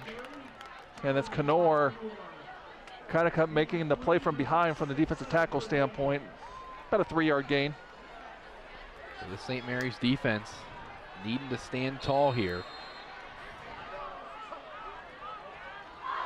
And obviously, besides week 1 and the 49-0 rout of Delphus Jefferson, the best that this Indian squad has looked in the past few weeks on offense is right here in this one.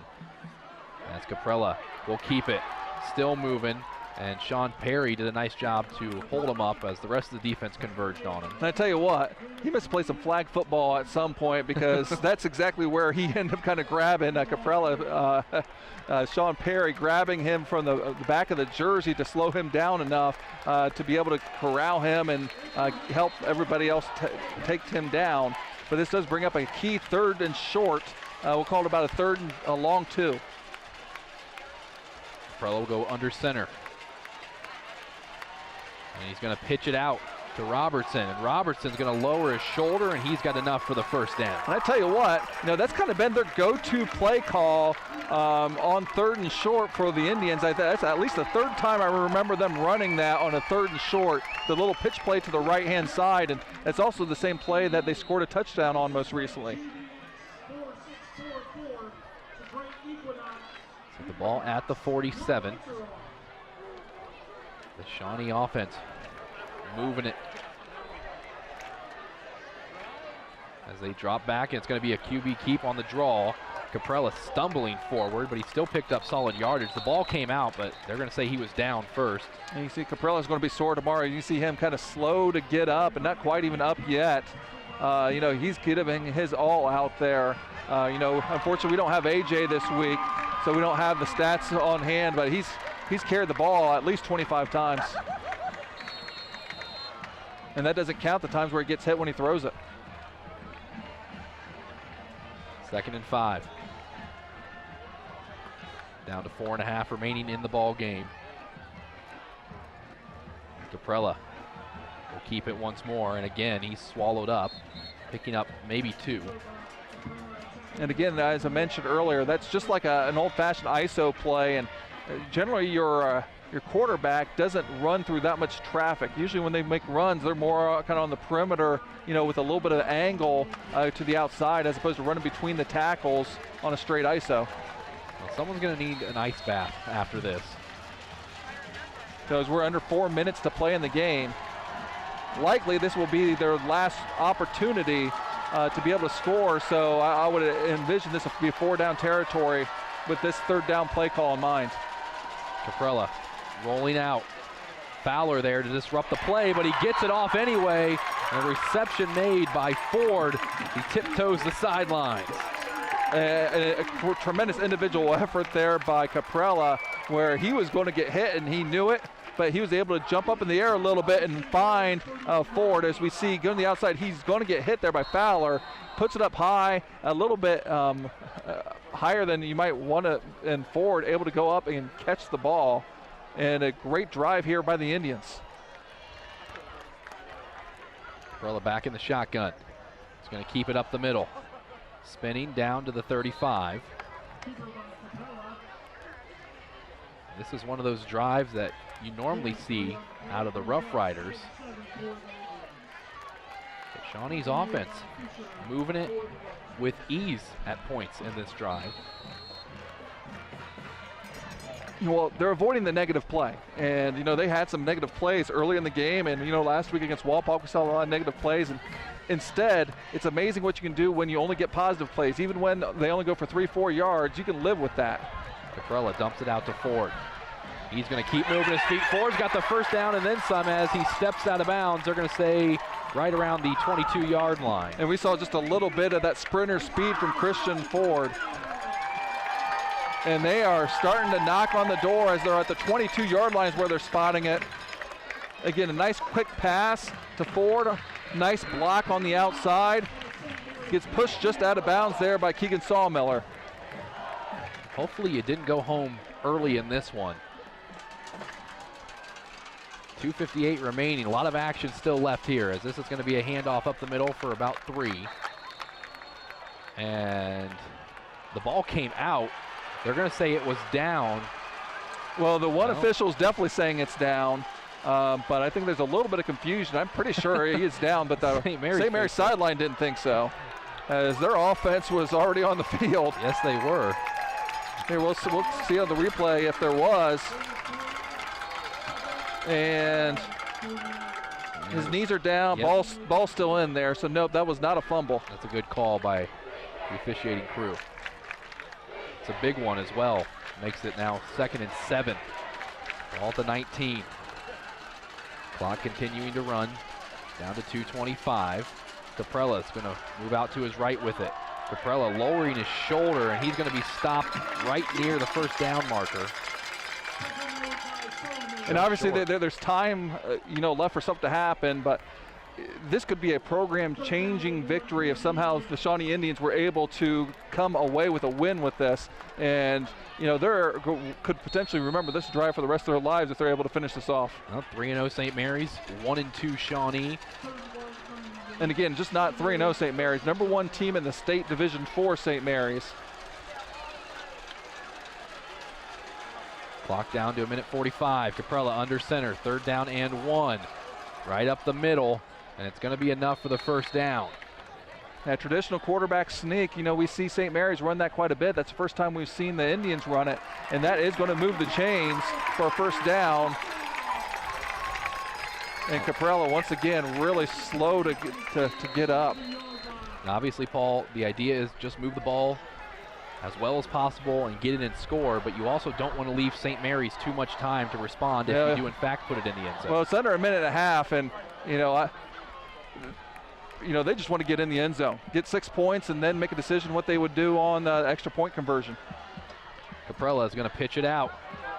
St. Mary's defense, they saw that one coming from a mile away. Wilson's brought down in the backfield. And this is the first time this drive where they did not get positive yardage on first down, and that can really change things. You think it's only a yard here and there, but there's a big difference between 2nd and 7 and 2nd and 11. So the Indians take a timeout, and we want to take a moment to send our well wishes to the Miller family. Jim Miller, one of our crew members, lost his mother this week, Joyce Miller.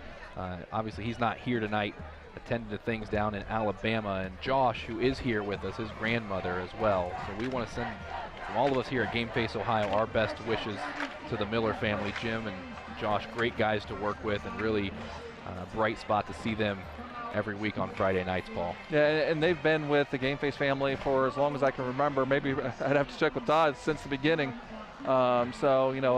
Obviously sad anytime something like that happens, and our best wishes are for Jim and Josh and their whole family. So as we come back out of this timeout, we take a look at Josh there on the sideline with us tonight. Appreciate everything he does for us, obviously. But we do need to redirect here to the importance of this situation. 1:03 left in the game. A 2nd and 11 from the 12-yard line. So they can get a first down by getting to about the 1-yard line. Caprella is going to keep it right up the middle. Caprella lunging forward to about the 7.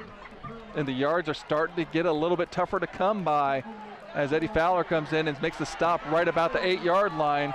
So obviously 4-down territory, clock is moving, under 45 seconds to go. But with 2 timeouts, one timeout left, Shawnee still doesn't need to hurry. Ford's going to come in motion.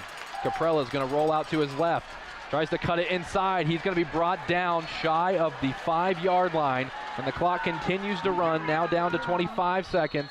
Right before that, actually, with 26 seconds is when Shawnee will call their timeout. So that's their final timeout, and really, this is the ball game. It's 27-20. 26 and a half seconds, and you got to come up with your favorite call. You're 7 yards away from the end zone. You're right in the middle. What do you feel comfortable with? The Roughriders, at least the last 3 plays, have made running tough go. Do you then decide to make a play call where it's going to be a pass and then give Johnny Caprella then the option to be able to put the ball in the end zone via the pass, and if he doesn't like it, let him run the football, or do you do something else? And one thing we've seen out of this receiving core for Shawnee tonight, they've had trouble getting open on these defensive backs from St. Mary's. Well, but we've also seen them make a couple nice catches on this sideline right here. So, that might be something to look for. We've seen a couple times running kind of a smash out route and able to pull it down here on the sideline. So we'll see what the Shawnee coaching staff, as this really is the ball game. The Indians bringing this one down to the wire with the #1 team in Division 4. 6 yards for a first down, 7 for a touchdown. Caprella rolling out, he's in trouble. Caprella throws it to the end zone, incomplete, but there's a penalty marker down. Yep, and it's down in the defensive backfield. Christian Ford is actually staying down, but there's a chance that this might be on the Roughriders, and if it is, this game is going to continue with the Indians maintaining possession. It is against the Roughriders based on the reaction of the Indians. You see the replay. I'm not sure exactly what was called. And it's going against St. Mary's. So Shawnee with new life, 20 seconds remaining. However, I believe in high school it's not an automatic first down like it is in the pros. So I believe, and I could be mistaken on this might remain 4th down, but obviously going to be a lot closer. It's almost like a 2-point conversion. In fact, they are marking it right at the 3-yard line, and this will indeed remain a 4th down with 20 seconds to go. They're keeping Caprella in the shotgun. And now we've got whistles before the snap. Yeah, I think they snapped it before it was actually blown in for play. what they really should do is put 2 seconds back on the clock and kind of reset. And yeah, I think the one official has just realized that, and they're going to talk it over real quick because that clock did run down. It was at 20 seconds. And Shawnee, I think, is going to use this to change their play call because they don't need nearly as much as they did earlier. Really just a long 2 yards for a first down and 3 yards for a touchdown. A lot different, but again, it does remain 4th down. They're going to go with trips to the near side. A lot of times we've seen Caprella roll out to the weak side in this. They've reset the clock to 20 seconds. And look for some blitzers coming off that weak side for the Roughriders defense. Caprella is going to roll out to his right. Going to throw it into the end zone, and it's caught! Christian Ford makes it a 1-point game. And just like last year, Shawnee, it looks like they're going to go for 2 in the win.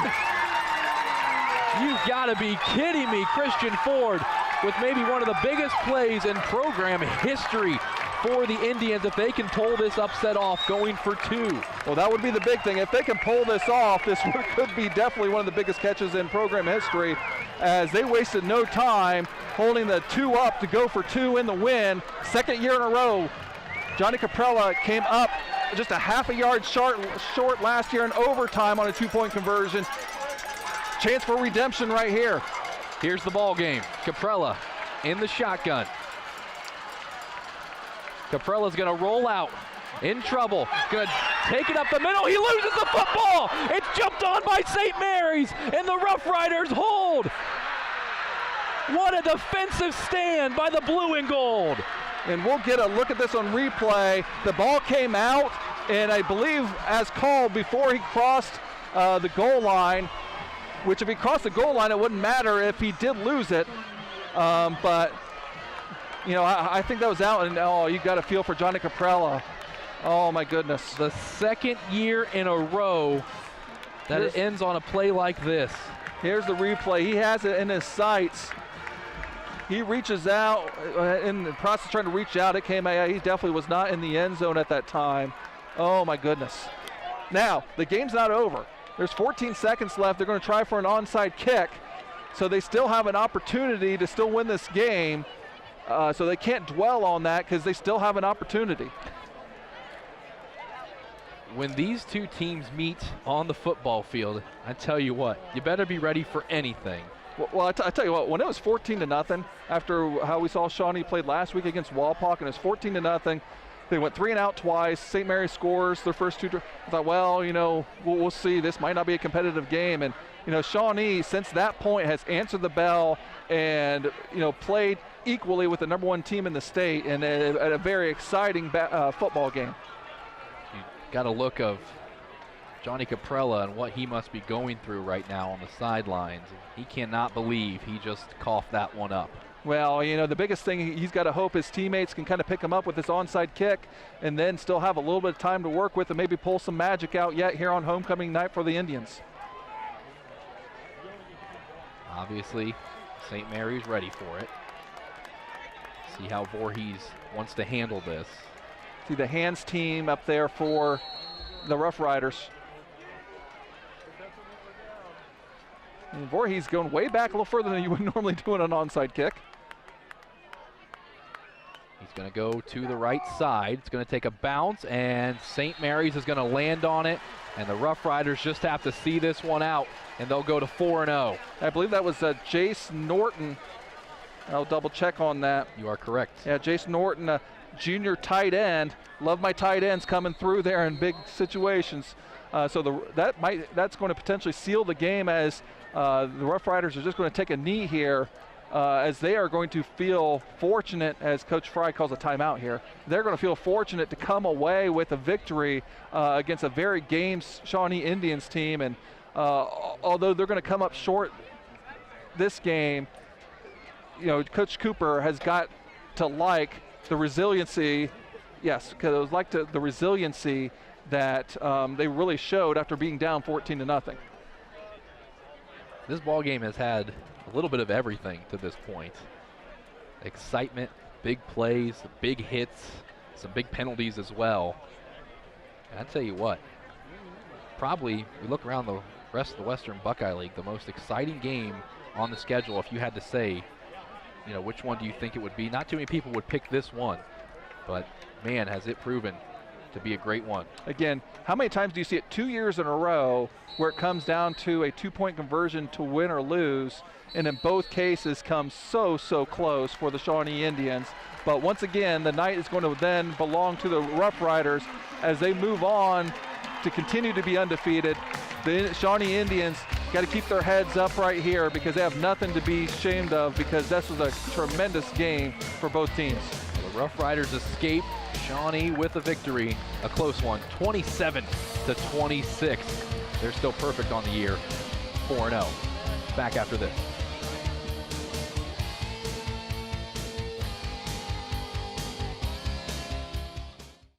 At Minster Bank, we understand that life can get hectic. That's why when it comes to your banking, we offer the services that make your life simpler with tools like person-to-person payments, pop money, mobile and online banking, and bill pay. But most of all, Minster Bank is a supportive member of your community with personal relationships and customer service that reach outside of our branches. Minster Bank, helping people achieve financial success. IC Signs designs, creates, and installs custom eye-catching signs. We use state-of-the-art technology to produce indoor and outdoor signs, LED message boards, and vehicle wraps. We can also help you with LED light conversion, sign refurbishing, custom t-shirts, promotional items, and your print needs. Whether you know what you want or have no idea, trust the experience of IC Signs. Call IC Signs at 419-738-6640.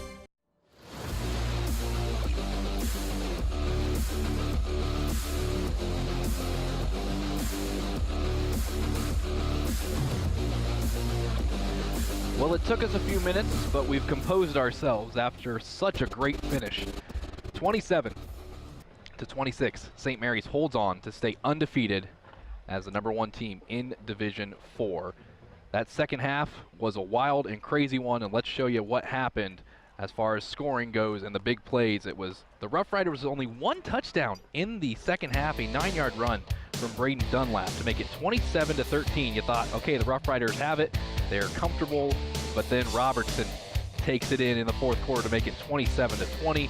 Johnny Caprella with a big play here, finding Christian Ford to make it a 1-point game. They go for 2 for the win. Caprella, he's into the end zone, but he fumbled right at the goal line, and St. Mary's picks it up.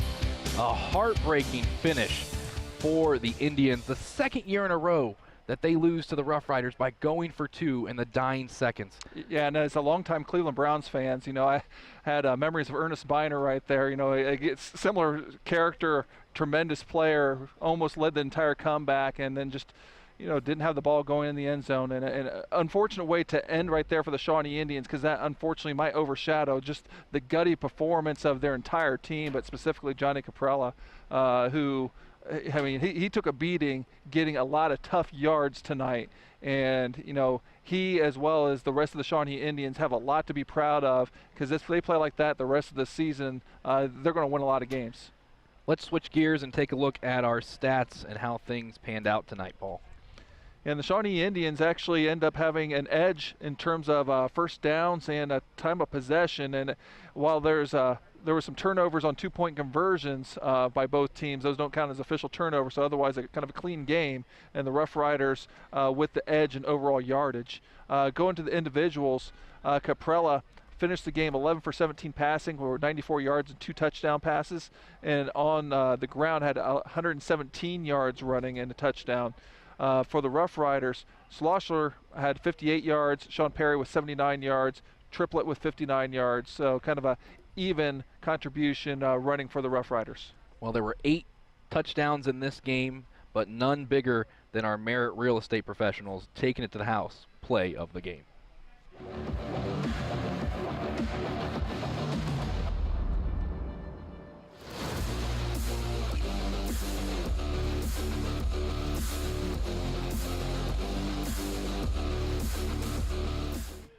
And what it was a 58-yard reception from Braden Dunlap to Christian Triplett This made it 14-0 at the time, and Paul, you talked about it in Sadler's schoolhouse. Just verticals down the field, triplet is open, the safety commits to the other receiver, and he was gone as soon as he caught that. And really, at that time of the game, Shawnee had 2 possessions and went 3 and out both times. St. Mary's scored both possessions, and you thought maybe the route was going to be on, but Shawnee would answer the bell from there on out, and we ended up with a classic.